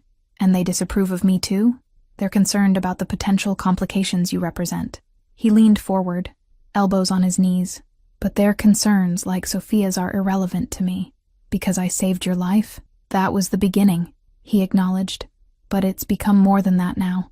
I swallowed hard, unwilling to ask him to elaborate. Your sister mentioned your father, dead 3 years now, Gabriel replied, a flicker of genuine grief crossing his face. Heart attack. Unexpected, despite his age. And you took over the family business. His smile was sardonic. Yes, all aspects of it. He studied me for a moment. You're not supposed to be out of bed for extended periods yet. Dr. Reeves was quite clear about that. The abrupt change of subject was clearly deliberate. I'm fine, I insisted. The physical therapy was tiring, but I'm not an invalid. Still, you should rest before dinner. He rose, effectively ending the conversation. I have business to attend to this afternoon, but I'll return by 7. Will you join me? It wasn't really a request, despite the phrasing. Yes, though I should have dinner with Emma tonight. She mentioned she's barely seen me today. Gabriel considered this, then nodded. We'll have dinner in the family dining room then. The 3 of us. His tone softened slightly. She misses you, though she's been very brave about understanding your need to recover. The reference to Emma spending enough time with Gabriel to confide such feelings to him created a complicated twist of emotions in my chest. Gratitude that she had someone caring for her while I healed. Jealousy that this stranger was building such a bond with my child. And underneath it all, a growing awareness that the 3 of us were beginning to function as some kind of unit. A family unit, my mind whispered traitorously. 7 o'clock then, I agreed, rising as well. Though I should warn you, Emma will probably talk about squids all through dinner. Apparently, they have 3 hearts. Gabriel's smile was genuine this time, warming his typically guarded features. I look forward to it. I find your daughter's enthusiasm for learning refreshing. As he escorted me back to the main staircase, his hand hovering near the small of my back without quite touching me, I was acutely conscious of the growing complexity of our situation. What had begun as a simple act, pushing a stranger away from danger, had evolved into something I lacked words to adequately describe. Protection, captivity, debt, attraction, all insufficient to capture the reality of what was developing between us. Rest well, Eliza, Gabriel said as we reached the stairs. I'll see you this evening. I nodded and began to ascend, feeling his eyes on me until I turned the corner out of sight. In my room, I lay on the bed, staring at the ceiling as I turned over the fragments of conversation I'd overheard. The council, family business, rumors that Gabriel was considering bringing Emma and me into the family permanently. What did that mean? And more disturbingly, why didn't the prospect terrify me as much as it should? Dinner that evening was unlike any we'd shared previously. Rather than the formal dining room with its imposing table and elaborate service, we gathered in what Gabriel called the family dining room, a smaller, warmer space with comfortable chairs and a round table that encouraged conversation. Emma was delighted by the arrangement, especially when Gabriel pulled out her chair with the same courtly gesture he used for me. "Just like a princess," she whispered, smoothing her dress with solemn dignity. "Indeed," Gabriel agreed, his expression softer than I'd ever seen it as he regarded my daughter. "Though far more intelligent than most princesses, I'd wager." Emma giggled, immediately launching into an enthusiastic recounting of her day's lessons, particularly the squid dissection. Gabriel listened attentively, asking questions that demonstrated genuine interest rather than adult condescension. He drew her out, encouraging her natural curiosity while gently correcting misunderstandings in a way that didn't diminish her excitement. It was charming, disarmingly so. This dangerous man, who commanded an empire built on illegal activities and inspired fear in powerful people, was treating my daughter's scientific discoveries with the seriousness typically reserved for business associates. "And Mr. Gabriel," Emma was saying, barely pausing for breath between bites of her pasta. "Dr. Harlow says we might go to the aquarium soon. A real one, with sharks and everything." I stiffened slightly. "Emma, we can't leave the estate, remember? It's not safe." My daughter's face fell momentarily before Gabriel interjected. "Actually, arrangements could be made." He met my surprised gaze calmly. "The Boston Aquarium has after-hours private tours available for certain donors. With proper security, it would be quite safe." "Really?" Emma's eyes widened with excitement. "Could we go, Mommy? Please?" I hesitated, caught between not wanting to disappoint her and my wariness of leaving our current sanctuary. "I'm not sure. I wouldn't suggest it if I couldn't guarantee your safety," Gabriel said quietly. "Both of you."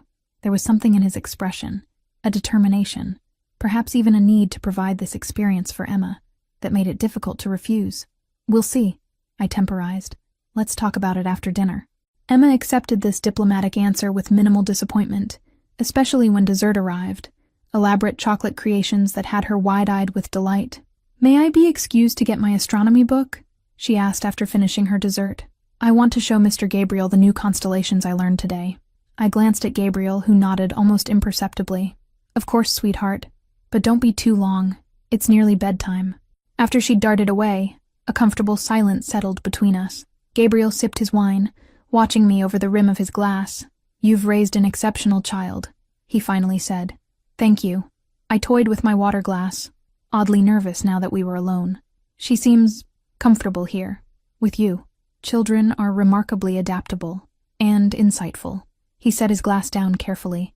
"She knows I would never allow harm to come to either of you." The simple statement carried the weight of an oath. "Because I saved your life?" Gabriel's expression turned thoughtful. "That was the catalyst, yes. But my feelings have evolved beyond simple obligation." Feelings.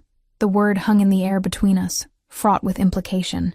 "Gabriel, you overheard Sophia today," he interrupted gently. "You know there are rumors about my intentions toward you and Emma." I swallowed hard. "Yes. What you may not realize is that such rumors have significant implications in my world. For a man in my position to show particular interest in someone outside the family, especially someone unconnected to our traditional circles, sends a powerful message." "What message?" His eyes held mine, intense and unwavering. "That you're under my personal protection. That any move against you would be considered a direct challenge to me. That you're—" He paused, choosing his words carefully. "Important to me in ways that transcend business or obligation." My heart thundered in my chest as I processed the implications. "Are we? Important to you?" "More than I expected," he admitted, a rare vulnerability crossing his features. "More than is perhaps wise given our circumstances." Before I could formulate a response, Emma returned, clutching her astronomy book and vibrating with excitement. The moment between Gabriel and me passed, but the echoes of his words lingered, coloring the remainder of the evening as Emma showed him her favorite constellations, and he, in turn, taught her the Italian names for the stars, names he'd learned from his grandfather as a child. It was past Emma's bedtime when I finally insisted we conclude the evening. Gabriel rose as we did, his hand brushing mine briefly as he helped me with my chair. "I'll walk you both upstairs," he said, a statement rather than a question. Emma took his offered hand without hesitation, chattering about the aquarium as we ascended the grand staircase. When we reached her room, She surprised us both by throwing her arms around Gabriel's waist in a spontaneous hug. "Thank you for dinner, and for maybe taking us to see the sharks," she said, her voice muffled against his expensive shirt. For a moment, Gabriel seemed frozen, genuinely startled by the child's affection. Then slowly, almost cautiously, he placed a hand on her dark curls in a gentle gesture of acknowledgement. "You're very welcome, little one." As I tucked Emma into bed minutes later, her eyelids already drooping with exhaustion, she murmured sleepily, "I like it here, Mommy. Mr. Gabriel makes you smile again." The innocent observation caught me off guard. "Does he?" "Mm-hmm." She yawned widely. "Not like with Daddy. Different smiles. Better ones." Before I could question her further, she drifted off to sleep, leaving me to contemplate her perception. Had I been smiling more? Was Gabriel Castellano, against all logic and self-preservation, becoming someone who made me happy rather than merely someone who kept us safe? The thought was as terrifying as it was exhilarating. I found Gabriel waiting in the hallway outside Emma's room, his tall figure silhouetted against the soft lighting. He'd removed his suit jacket at some point during the evening, and the more casual appearance, just shirt sleeves and vest, created an illusion of accessibility that was dangerously appealing. "Is she asleep?" he asked softly. I nodded, pulling the door closed behind me. "She's exhausted, but happy." "And you?" His gaze was penetrating in the dim light. "Are you happy, Eliza?" The question was deceptively simple, yet loaded with complexity.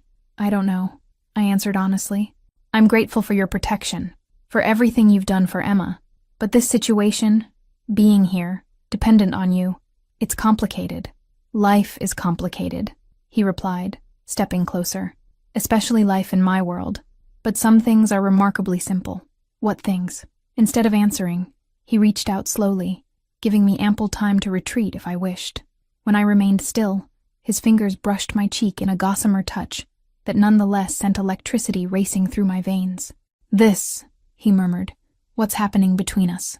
It may be unexpected, unwelcome even, but it's not complicated. It simply is." I should have stepped back, should have reminded him of all the reasons any attraction between us was impossible, the circumstances of our meeting, the danger surrounding him, the vast differences in our lives and values.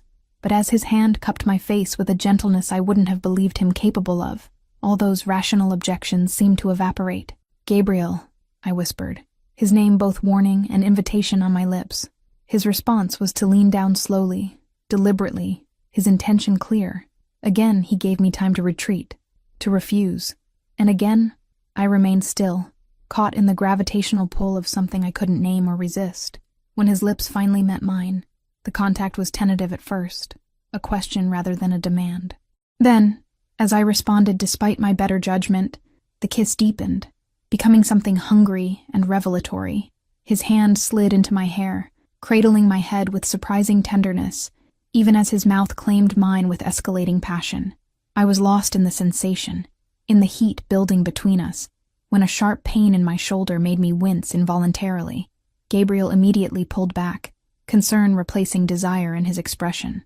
"I've hurt you," he said, his voice rough. "No," I assured him, breathless and disoriented. "It's just my shoulder. It's still tender." He stepped back, creating space between us that felt both necessary and regrettable. "You should rest." The abrupt shift left me off balance, caught between relief at the interruption and disappointment at its timing. "Gabriel, we'll talk tomorrow," he promised, his composure returning visibly. "But for now you need to heal, and he smiled ruefully, "I need to remember that some treasures are worth waiting for." With that enigmatic statement, he brushed his lips against my forehead in a gesture so gentle it made my throat tighten, then turned and walked away down the dimly lit hallway, his footsteps nearly silent on the thick carpet.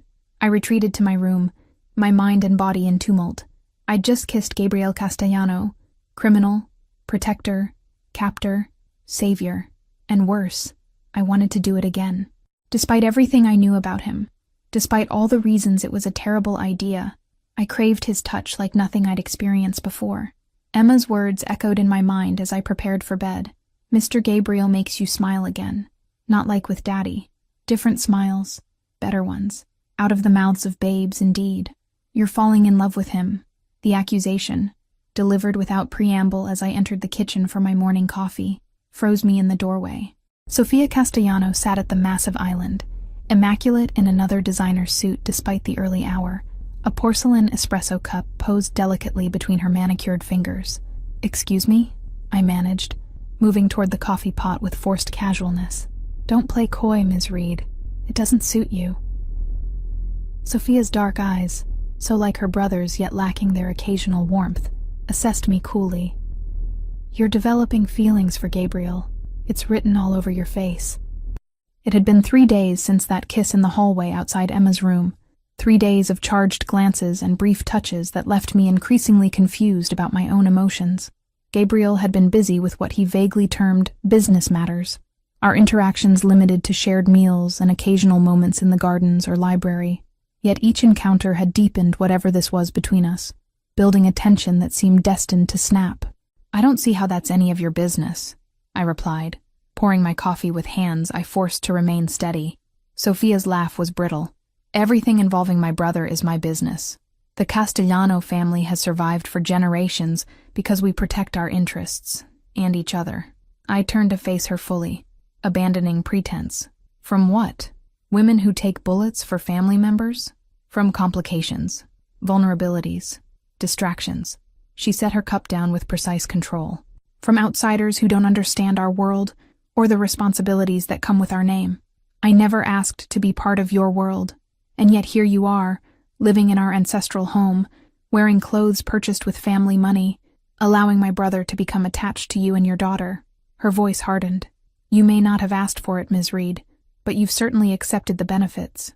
The accusation stung because it contained enough truth to be uncomfortable. I had accepted Gabriel's protection, his generosity, without truly confronting what that might eventually cost. "What exactly are you afraid of, Sophia? That I'll hurt your brother? That I'll somehow damage your precious family reputation?"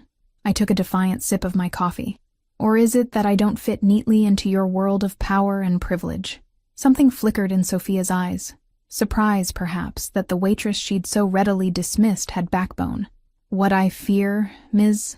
Reed, is that you'll destroy everything my family has built over generations because you don't understand the rules of engagement. Then explain them to me." I pulled out a stool opposite her, determined to confront whatever this was directly, instead of vague warnings and disapproval. Sophia studied me for a long moment, as if recalculating her approach. Finally, she nodded, a decision apparently made. "Very well. Plain speaking it is." She leaned forward slightly. "My brother is not just a wealthy man with a dangerous sideline. He is the head of one of the 5 founding families that have controlled the eastern seaboard's underground economy for over a century." "I've gathered as much," I acknowledged. "What you may not have gathered is what that position entails. Gabriel doesn't just run businesses, Ms. Reed. He makes life and death decisions daily. He negotiates with politicians, judges, police commissioners. He balances the interests of hundreds of people whose livelihoods depend on his judgment." Her perfectly painted lips thinned. "And he does it all while maintaining the legitimate facade that allows our family to exist in both worlds." I absorbed this, trying to reconcile the man who gently taught my daughter about stars with the powerful figure Sophia described. What does any of this have to do with me? Everything. Sophia's intensity was unsettling. When a man in Gabriel's position shows particular favor to someone, it sends ripples through our entire community. People notice. They speculate. They look for advantages. And enemies, like Viktor Kozlov, look for weaknesses to exploit. "I'm not a weakness," I protested. "Aren't you?" She arched a perfect eyebrow. "My brother has diverted significant resources to your protection. He's distracted by concern for your welfare. He makes decisions with you in mind rather than purely family interests. If that's not a vulnerability, I don't know what is." Put in those terms, I couldn't entirely refute her logic. "So what do you want from me, Sophia? To leave? To put my daughter in danger?" "No." Her answer surprised me. "What's done is done. Gabriel has made his choice and the Castellanos stand together, even when we disagree." She fixed me with an uncompromising stare. "What I want is for you to understand exactly what you're stepping into before it's too late to step back out, which is a life where every choice has consequences beyond your imagination, where a wrong word at the wrong time can start a war, where your daughter will grow up learning to check under her car for explosives and recognize undercover FBI agents at her school."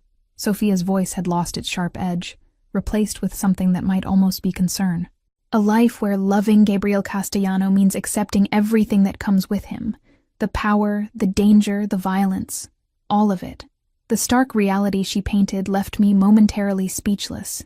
I'd been so focused on our immediate circumstances, the shooting, the danger from Kozlov, the strange captivity that had evolved into something else entirely, that I hadn't truly confronted the long-term implications. "You think I'm in love with your brother," I finally said, neither confirming nor denying. "I know you are, just as I know he's in love with you." Sophia's certainty was unnerving. "Gabriel hasn't looked at a woman the way he looks at you since before our father died. He's never brought anyone into this house, into the heart of our operation. And he's certainly never formed an attachment to a child the way he has with your Emma. He's protective because I saved his life," I insisted, though the argument sounded hollow even to my own ears. Sophia's smile was knowing and slightly sad.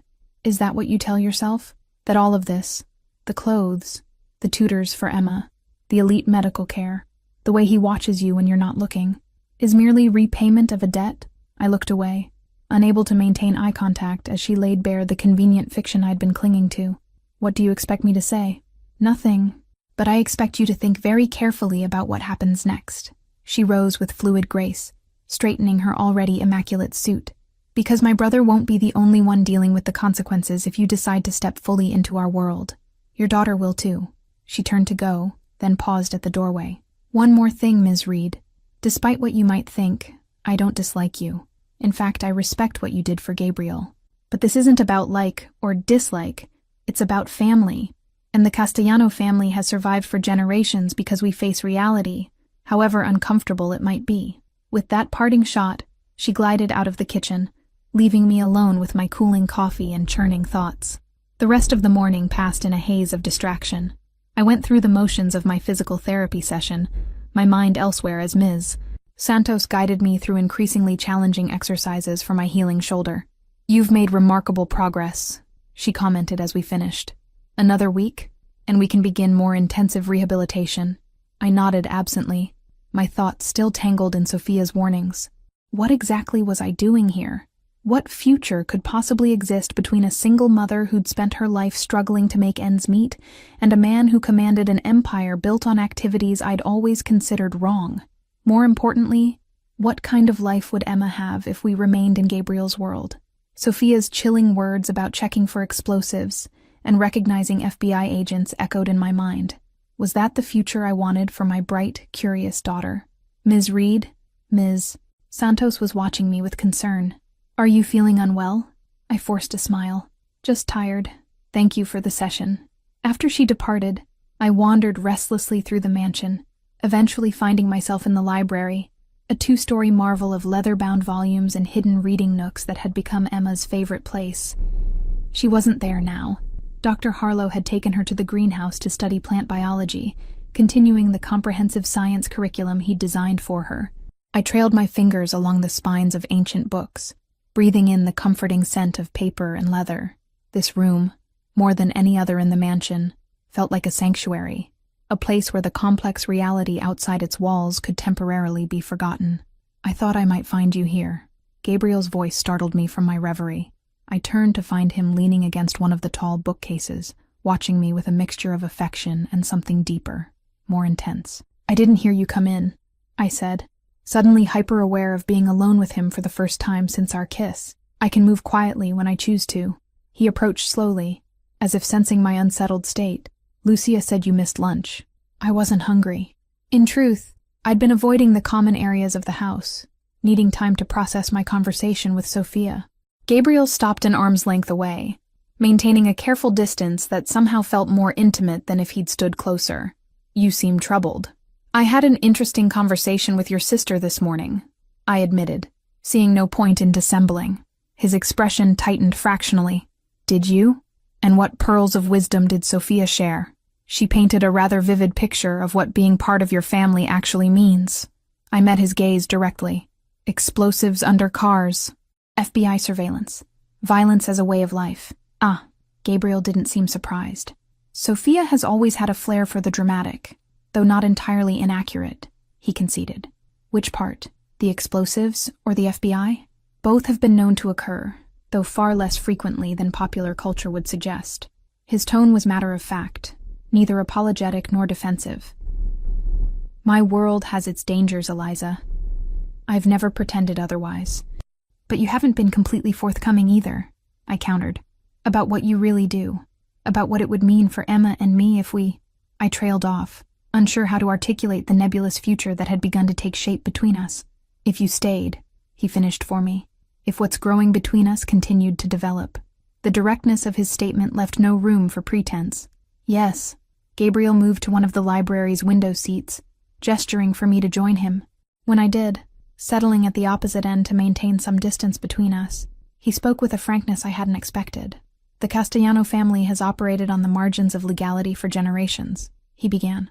We began as importers during Prohibition, expanded into various enterprises during the Depression, and gradually built a network that spans multiple industries, some legitimate, some not. His candor was both refreshing and disconcerting. So you're admitting you're a criminal? I'm admitting that I operate businesses that current laws classify as illegal. Yes. He met my gaze steadily. I'm also the owner of 17 legitimate companies that employ over 5,000 people, a major donor to 3 children's hospitals, and the primary financial supporter of a foundation that provides scholarships to underprivileged students.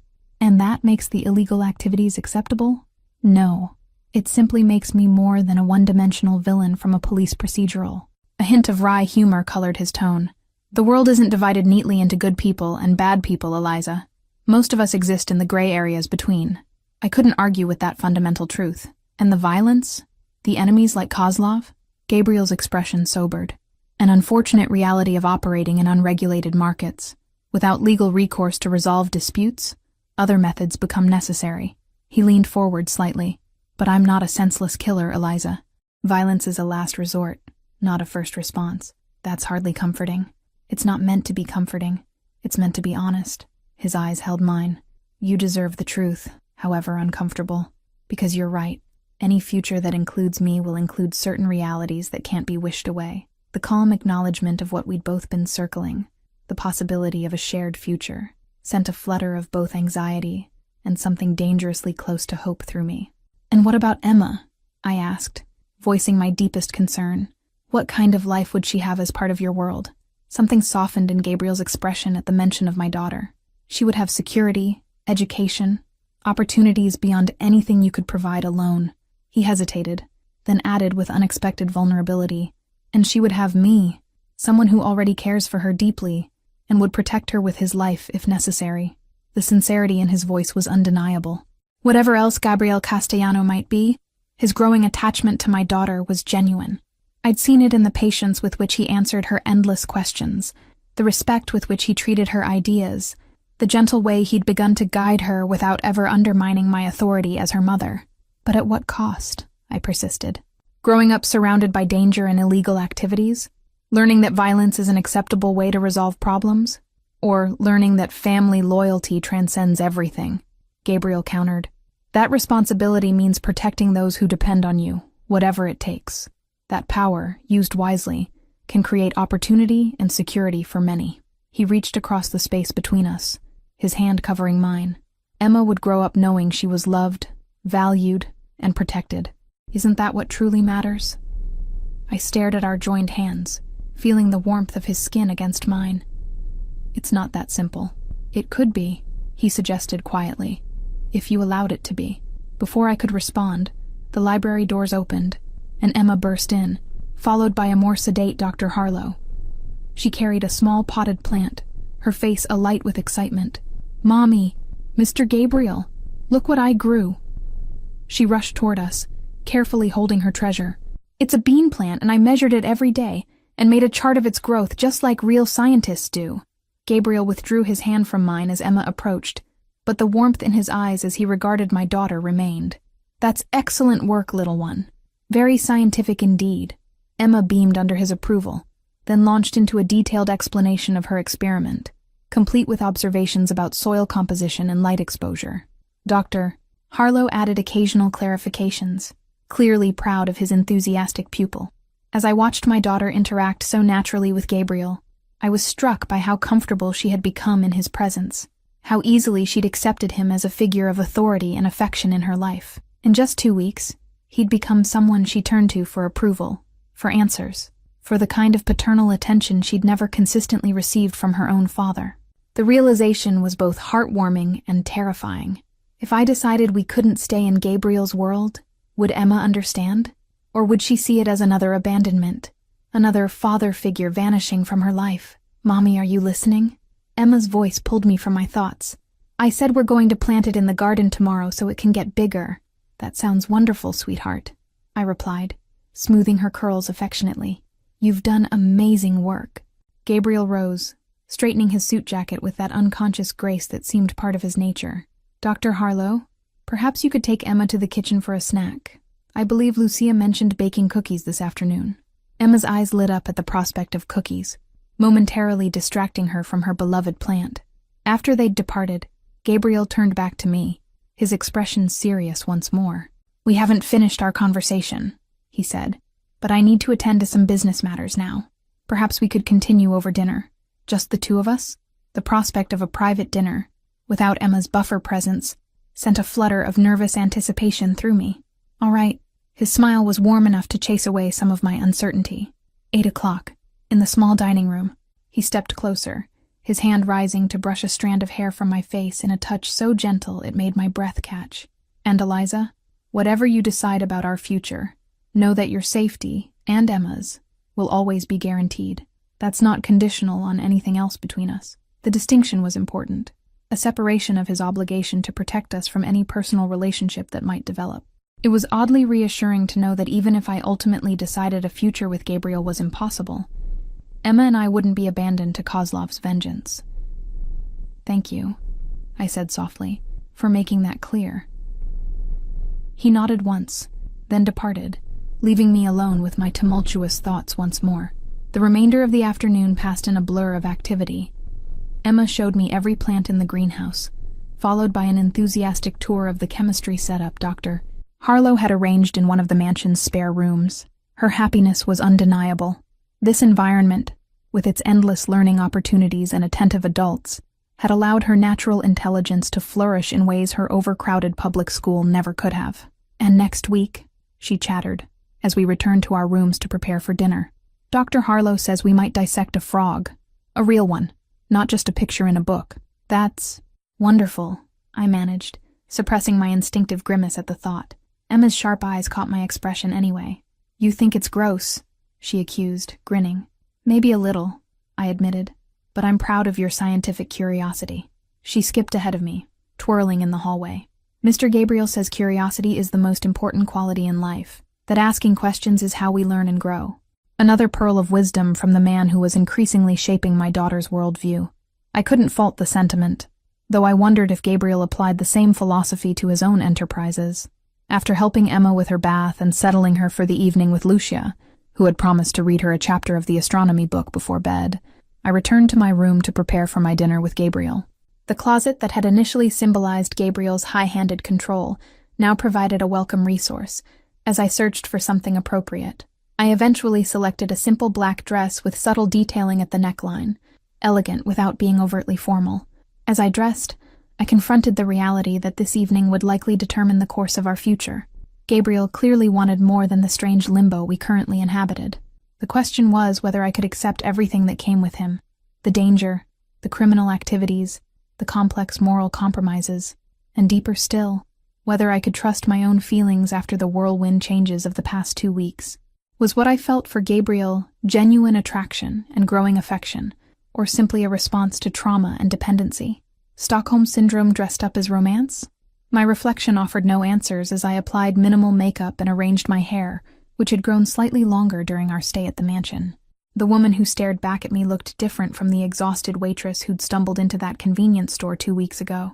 Rested, healthier, perhaps even beautiful in the expensive dress and subtle jewelry I'd selected. But was she still me, or was she becoming someone else entirely? Someone who could stand beside Gabriel Castellano and accept the darkness in his world. At precisely 8:00, I made my way to the small dining room, my pulse racing with anticipation and anxiety. When I entered, I found the space transformed. The usual bright lighting had been replaced by the soft glow of candles placed strategically around the room. The table was set for 2, with fine china and crystal that gleamed in the flickering light. Music played softly from hidden speakers. classical strings that created an atmosphere of intimate elegance. Gabriel stood as I entered, his eyes warming as they took in my appearance. He'd changed into a dark suit that fit his powerful frame perfectly, the crisp white of his shirt, a stark contrast against his olive skin. "You look beautiful," he said simply, moving to pull out my chair. "Thank you." I settled into my seat, hyper-aware of his proximity as he gently pushed in my chair. "This is quite a setting. I thought we deserved something special." He returned to his own seat, his movements fluid and controlled. "Wine?" I nodded, watching as he poured ruby liquid into delicate crystal glasses. "Where is everyone?" The mansion seemed unusually quiet. "I've given the household staff the evening off, except for Marco, who'll serve our dinner." Gabriel gestured to a discreet man standing near the service entrance. "And the security team is maintaining their usual perimeter. We won't be disturbed." The implication of privacy sent a shiver of anticipation through me. "I see." Marco approached silently, presenting the first course, an exquisite arrangement of seafood so artfully plated it seemed a shame to disturb it. After serving us, he disappeared as silently as he'd arrived, leaving us alone. "Emma mentioned you might take her to dissect a frog next week," I said, searching for neutral conversation to ease the tension between us. Gabriel smiled, the expression genuinely warm. "Dr. Harlow suggested it. She has a remarkable scientific mind for someone so young." "She does," I agreed. "She's flourishing here, with all these opportunities. Opportunities she could continue to have," Gabriel said quietly, bringing us directly to the heart of the matter without preamble. "Permanently." I set down my fork, my appetite suddenly secondary to the conversation. "Gabriel, let me finish, please." His tone was gentle but determined. "I know Sophia spoke to you this morning about the realities of my world, about the dangers and complexities that come with the Castellano name." He leaned forward slightly. "What she likely didn't express is how differently I see my family's future compared to my father and grandfather." "What do you mean?" "The old ways are changing, Eliza. The digital economy, globalization, evolving laws, they're creating both challenges and opportunities." His eyes held mine intently. "I've been gradually shifting our enterprises toward legitimate businesses for years.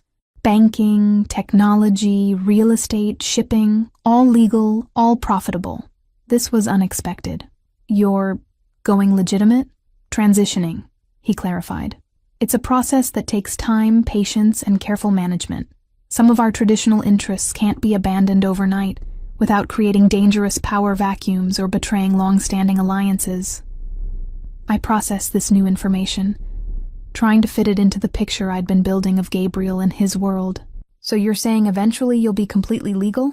"I'm saying that by the time Emma reaches college age, the Castellano family will be primarily known as successful entrepreneurs and philanthropists, with our more colorful history fading into background rumor and speculation." He reached across the table, his fingers brushing mine in a touch that sent electricity through my veins. "I'm building a future, Eliza. A legitimate legacy that Emma could be part of without compromise or danger." The vision he painted was seductive in its promise. A future where the moral conflicts that troubled me would gradually fade away, where Emma could benefit from Gabriel's wealth and influence without being tainted by criminal associations. "And in the meantime?" I asked, needing to confront the present reality rather than future possibilities. "While you're transitioning? In the meantime, you and Emma would be protected from any unpleasantness. You would never be involved in the less savory aspects of my business. Your life would be one of comfort, security, and yes, certain social responsibilities, charity events, cultural patronage, the public face of the legitimate Castellano enterprises." His thumb traced circles on my palm, the intimate gesture at odds with the business-like description.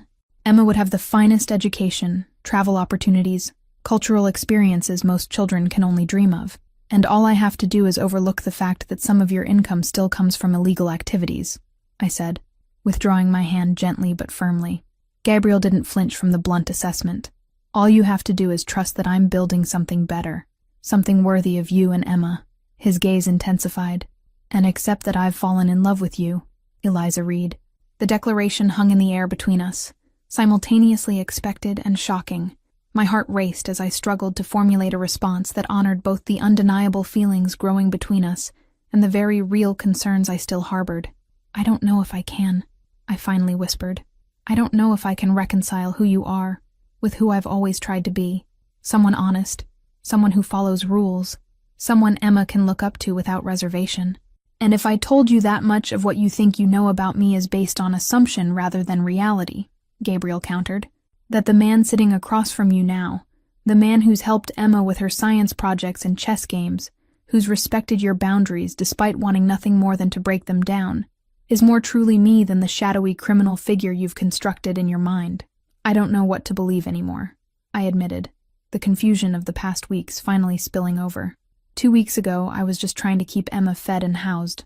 Now I'm having dinner with a man who commands an empire, who's offering us a life I never imagined possible, who says he loves me after knowing me for 14 days.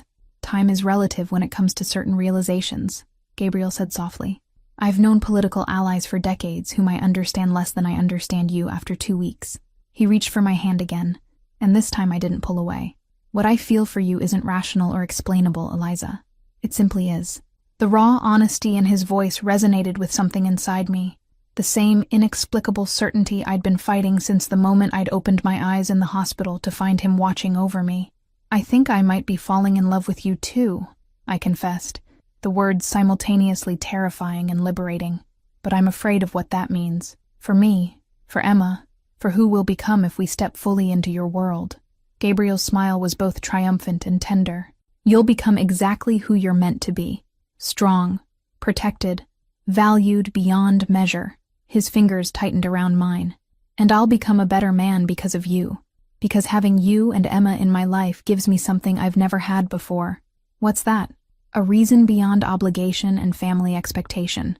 A future worth fighting for that isn't just about power and legacy. His voice dropped lower, intimate in the candlelit room. You make me want to be worthy of the trust you showed when you stepped between me and that bullet, Eliza. You make me want to create a world where Emma can grow up proud of the man who loves her mother.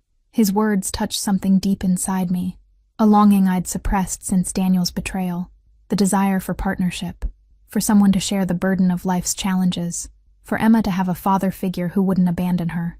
I need time, I said finally, to be sure that what I'm feeling is real and not just gratitude or dependency. Of course, Gabriel nodded, though I could see the flicker of impatience he quickly suppressed. Though I should mention that Kozlov's situation is evolving. There may be developments soon that change our immediate circumstances. What kind of developments? The kind that might eliminate the immediate threat to your safety. His tone was carefully neutral, which would mean you'd have the freedom to leave this estate if you wished. The prospect of returning to the outside world after our sheltered existence here was suddenly less appealing than it should have been. I see. My preference, Gabriel continued, his eyes never leaving mine, would be for you and Emma to remain here regardless of Kozlov's status, not as protected witnesses or guests, but as— He hesitated, then finished simply, as family. The word hung between us, weighted with implications. Family meant permanence, commitment, a fundamental change in identity from Eliza Reed, struggling single mother, to someone connected to the Castellano name and everything it represented. That's a significant step, I observed, my voice barely above a whisper. The most significant, he agreed, and not one I've ever contemplated before you. Before I could respond, the quiet of the evening was shattered by the sound of raised voices and hurried footsteps in the hallway outside. Gabriel was on his feet instantly, his relaxed demeanor replaced by alert tension. The door burst open, revealing Antonio, Gabriel's head of security, his normally impassive face tight with urgency. Sir, we have a situation. Kozlov's men have breached the perimeter at 2 points. The Eastgate team is down. Gabriel's transformation was immediate and complete. The man who had just professed his love with tender vulnerability vanished, replaced by someone harder, colder, frighteningly efficient. Activate Protocol Nightshade. How many hostiles? At least 12 that we've identified. Heavily armed. And the package? Gabriel's voice was razor-sharp. Antonio's eyes flickered briefly to me before returning to his boss. Secure for now. Rodriguez is moving her to the safe room as we speak. Emma. They were talking about Emma. Fear gripped me, icy and immediate. I need to be with my daughter, I said, rising from my chair. Gabriel turned to me, his expression softening fractionally. You will be. Antonio will take you to the safe room while I coordinate our response. He crossed to me in 2 quick strides, his hands gripping my shoulders with controlled urgency. Listen carefully, Eliza. No matter what you hear, no matter what happens, stay in that room with Emma until I personally come for you. Understand? The intensity of his gaze left no room for argument. Yes. Good. He pressed a swift, hard kiss to my forehead. Go now. Antonio will protect you. As the security chief led me from the room at a rapid pace, I glanced back to see Gabriel speaking urgently into a phone, his free hand already reaching for what appeared to be a handgun, concealed in a hidden compartment beneath the sideboard. The reality of his world had just crashed violently into our candlelit dinner, shattering the illusion of normalcy we'd been carefully constructing. Now I would witness firsthand what it truly meant to be part of Gabriel Castellano's life. The danger Sofia had warned me about, made terrifyingly real. Antonio guided me through service corridors I hadn't known existed, moving with silent efficiency as distant sounds of conflict echoed through the mansion. My heart pounded with fear for Emma, for Gabriel, for what was happening in this place that had become our sanctuary. We descended a narrow staircase and arrived at what appeared to be a solid wall. Antonio pressed his palm against a concealed scanner, then entered a code on a hidden keypad. The wall slid open silently, revealing a steel door beyond. "Ms. Reed," came Rodriguez's voice from an intercom beside the door. "Please identify yourself." "It's me," I said, my voice shaking slightly. "Eliza." After a series of electronic beeps, the steel door swung open, revealing a surprisingly comfortable room beyond, a space designed for extended occupation if necessary. Emma sat on a small sofa, her face pale but composed, a children's book open in her lap. She looked up as I entered, relief flooding her features. "Mommy!" She rushed to me, throwing her arms around my waist. "Mr. Rodriguez said bad men came and we have to hide, like a secret mission." I embraced her tightly, grateful for Rodriguez's effort to frame the danger in terms that wouldn't terrify her. "That's right, sweetheart. We need to stay here until Gabriel tells us it's safe." The steel door closed behind us with a heavy thud, multiple locks engaging automatically. Rodriguez, a younger member of Gabriel's security team, whom Emma had taken a particular liking to, nodded respectfully. "The room is secure, Ms. Reed. Reinforced walls, independent ventilation and power systems, communication links to the security center." He indicated a bank of monitors showing various areas of the estate, several displaying scenes of alarming activity. Men in tactical gear exchanging gunfire with Gabriel's security forces, smoke rising from what appeared to be the eastern perimeter. "Mr. Castellano will neutralize the threat. Our job is to keep you both safe until then." I guided Emma back to the sofa, trying to project a calm I didn't feel as I watched the silent violence unfolding on the monitors. This was the reality of Gabriel's world laid bare. Men with guns invading his home, putting everyone inside at risk, including my daughter. "Are those the bad men?" Emma asked, pointing to a monitor that showed darkly clad figures moving across the lawn. "The ones Mr. Gabriel protects us from." The innocent question crystallized everything in an instant of perfect clarity. This wasn't some abstract moral dilemma anymore. It was life and death, playing out in real time. Gabriel had warned us that Kozlov would kill us if given the chance, and now Kozlov's men were here, proving the threat had been real all along. "Yes," I answered softly. "Those are the bad men." Emma's small face grew serious. "Is Mr. Gabriel going to be okay?" I hesitated, unsure how to answer truthfully without frightening her. Before I could formulate a response, one of the monitors showed Gabriel himself, moving with deadly purpose through the main hall, flanked by several security team members. He held a gun with the confidence of someone intimately familiar with weapons, his expression cold and focused. "Mr. Gabriel is very good at protecting people," Rodriguez told Emma with quiet confidence. "Especially people he cares about." Emma nodded solemnly, accepting this assurance from someone she trusted. "He told me once that he'd never let anything bad happen to us, that he'd always keep us safe, and he will," I found myself saying, the words emerging with surprising conviction. "That's a promise he'll never break." As we huddled together on the sofa, watching the silent drama unfold on the monitors, I realized I'd already made the decision I'd been struggling with throughout dinner. When faced with real danger, not theoretical moral concerns, but actual men with guns coming to harm us, my instinct wasn't to run from Gabriel's world, but to trust in his ability to protect us within it. The next hour passed in tense silence, broken only by Emma's occasional questions and Rodriguez's reassuring answers.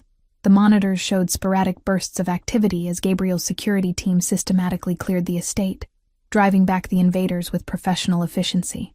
Twice I saw Gabriel himself, moving with tactical precision, coordinating his forces with hand signals and brief radio communications.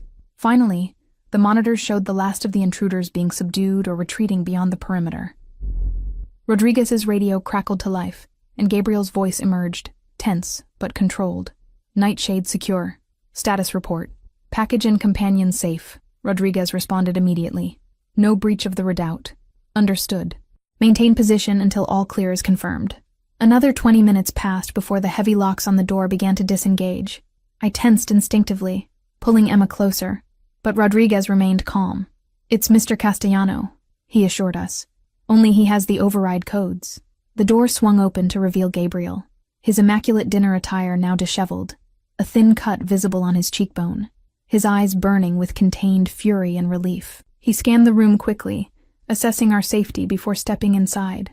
It's over, he said simply. Kozlov's men have been neutralized. Neutralized? I repeated, suddenly aware that I didn't want to know exactly what that meant in front of Emma. Gabriel understood immediately. The situation has been resolved, he amended, his eyes meeting mine with silent communication. The estate is secure again. Emma broke from my embrace, running to Gabriel with complete trust. You kept us safe, just like you promised. For a moment, Gabriel seemed startled by her faith in him. Then slowly, with a gentleness that contrasted sharply with the controlled violence I'd witnessed on the monitors, he knelt to her level. I will always keep that promise, little one. Always. The conviction in his voice carried the weight of an oath. As he looked up at me over Emma's head, I saw the question in his eyes. Had tonight's events changed my perspective on our future? Thank you, I said softly, for protecting us. It wasn't the declaration of love and commitment he hoped for, but from the way his expression shifted, he understood that something fundamental had changed in my calculus. The theoretical dangers Sophia had warned about had materialized, and Gabriel had indeed proven himself capable of shielding us from them, exactly as he'd always claimed. Later that night, after Emma had finally fallen asleep in my bed, reluctant to be separated from me after the evening's excitement, Gabriel came to check on us. He'd showered and changed, though the cut on his cheek remained a vivid reminder of the violence that had erupted in our sheltered world. He stood in the doorway, watching Emma's peaceful slumber, with an expression that combined tenderness and fierce protectiveness. She's remarkably resilient, he observed quietly. Children often are, I replied, moving to join him at the threshold, keeping my voice low to avoid disturbing my daughter. But she shouldn't have to be. She shouldn't have to hide in safe rooms from men with guns. No, she shouldn't, Gabriel agreed, surprising me with his candor. And in the future, she won't have to. What do you mean? His eyes met mine, determined and resolute. Kozlov crossed a line tonight, coming here, threatening you and Emma directly. It changes everything. How? The council will now support direct action against him. The other families will stand with us. His voice hardened slightly. Kozlov won't survive the month, and when he's gone, the immediate threat to you and Emma will be eliminated. The cold certainty with which he pronounced another man's death sentence should have horrified me. Instead, I felt only relief. Relief that the specific danger to my daughter would soon be removed. What did that say about me? About how Gabriel's world was already changing my perspectives? And then, I asked, though I already suspected the answer. And then you'll have a choice, Gabriel said, echoing his words from our interrupted dinner. To return to your previous life, or to accept a new one. With me. I studied him in the dim light from the hallway. This complex man who moved between violence and tenderness with disturbing ease, who commanded killers yet read astronomy books to my daughter, who operated outside the law, yet held himself to a rigid code of honor and protection. I think I've already chosen, I said quietly. Tonight, when those men came for us, I wasn't afraid for myself. I was afraid for Emma, and for you. I stepped closer, close enough to feel the heat radiating from his body. I was afraid of losing this strange new life before I'd even fully embraced it. Gabriel's expression transformed, hope and triumph battling with caution. Eliza, I don't know if what I feel is love yet, I interrupted gently, but I know it's real, and I know that when I had to choose between the moral ambiguity of your world and the certainty of your protection, I chose you. That has to mean something. It means everything, he murmured, reaching out to trace the curve of my cheek with careful fingers. I'll make you a promise, Eliza Reed, the same one I made to your daughter. I will always keep you safe. I will never let you regret choosing me. As he leaned down to seal that promise with a kiss, I knew our future would never be simple or conventional. There would be challenges, compromises, difficult conversations as we navigated the complex intersection of his world and mine. Emma would grow up with privileges and burdens most children never imagined, but she would also grow up loved, protected, and valued by her mother and by the dangerous, complicated man who had somehow become essential to us both in the space of 2 tumultuous weeks. "I'm holding you to that promise," I whispered against his lips. Gabriel's smile contained both tenderness and the steel that had allowed him to survive in his dangerous world. "I would expect nothing less. It's one of the reasons I love you." As I closed my eyes and surrendered to his kiss, I realized that the bullet that had torn through my shoulder 2 weeks ago had done more than injure me physically. It had shattered the boundaries of the life I'd known and opened a door to something I never could have imagined. By saving Gabriel Castellano's life, I had irrevocably changed my own, and despite all the danger and moral complexity, I couldn't bring myself to regret it. Some risks, it seemed, were worth taking after all.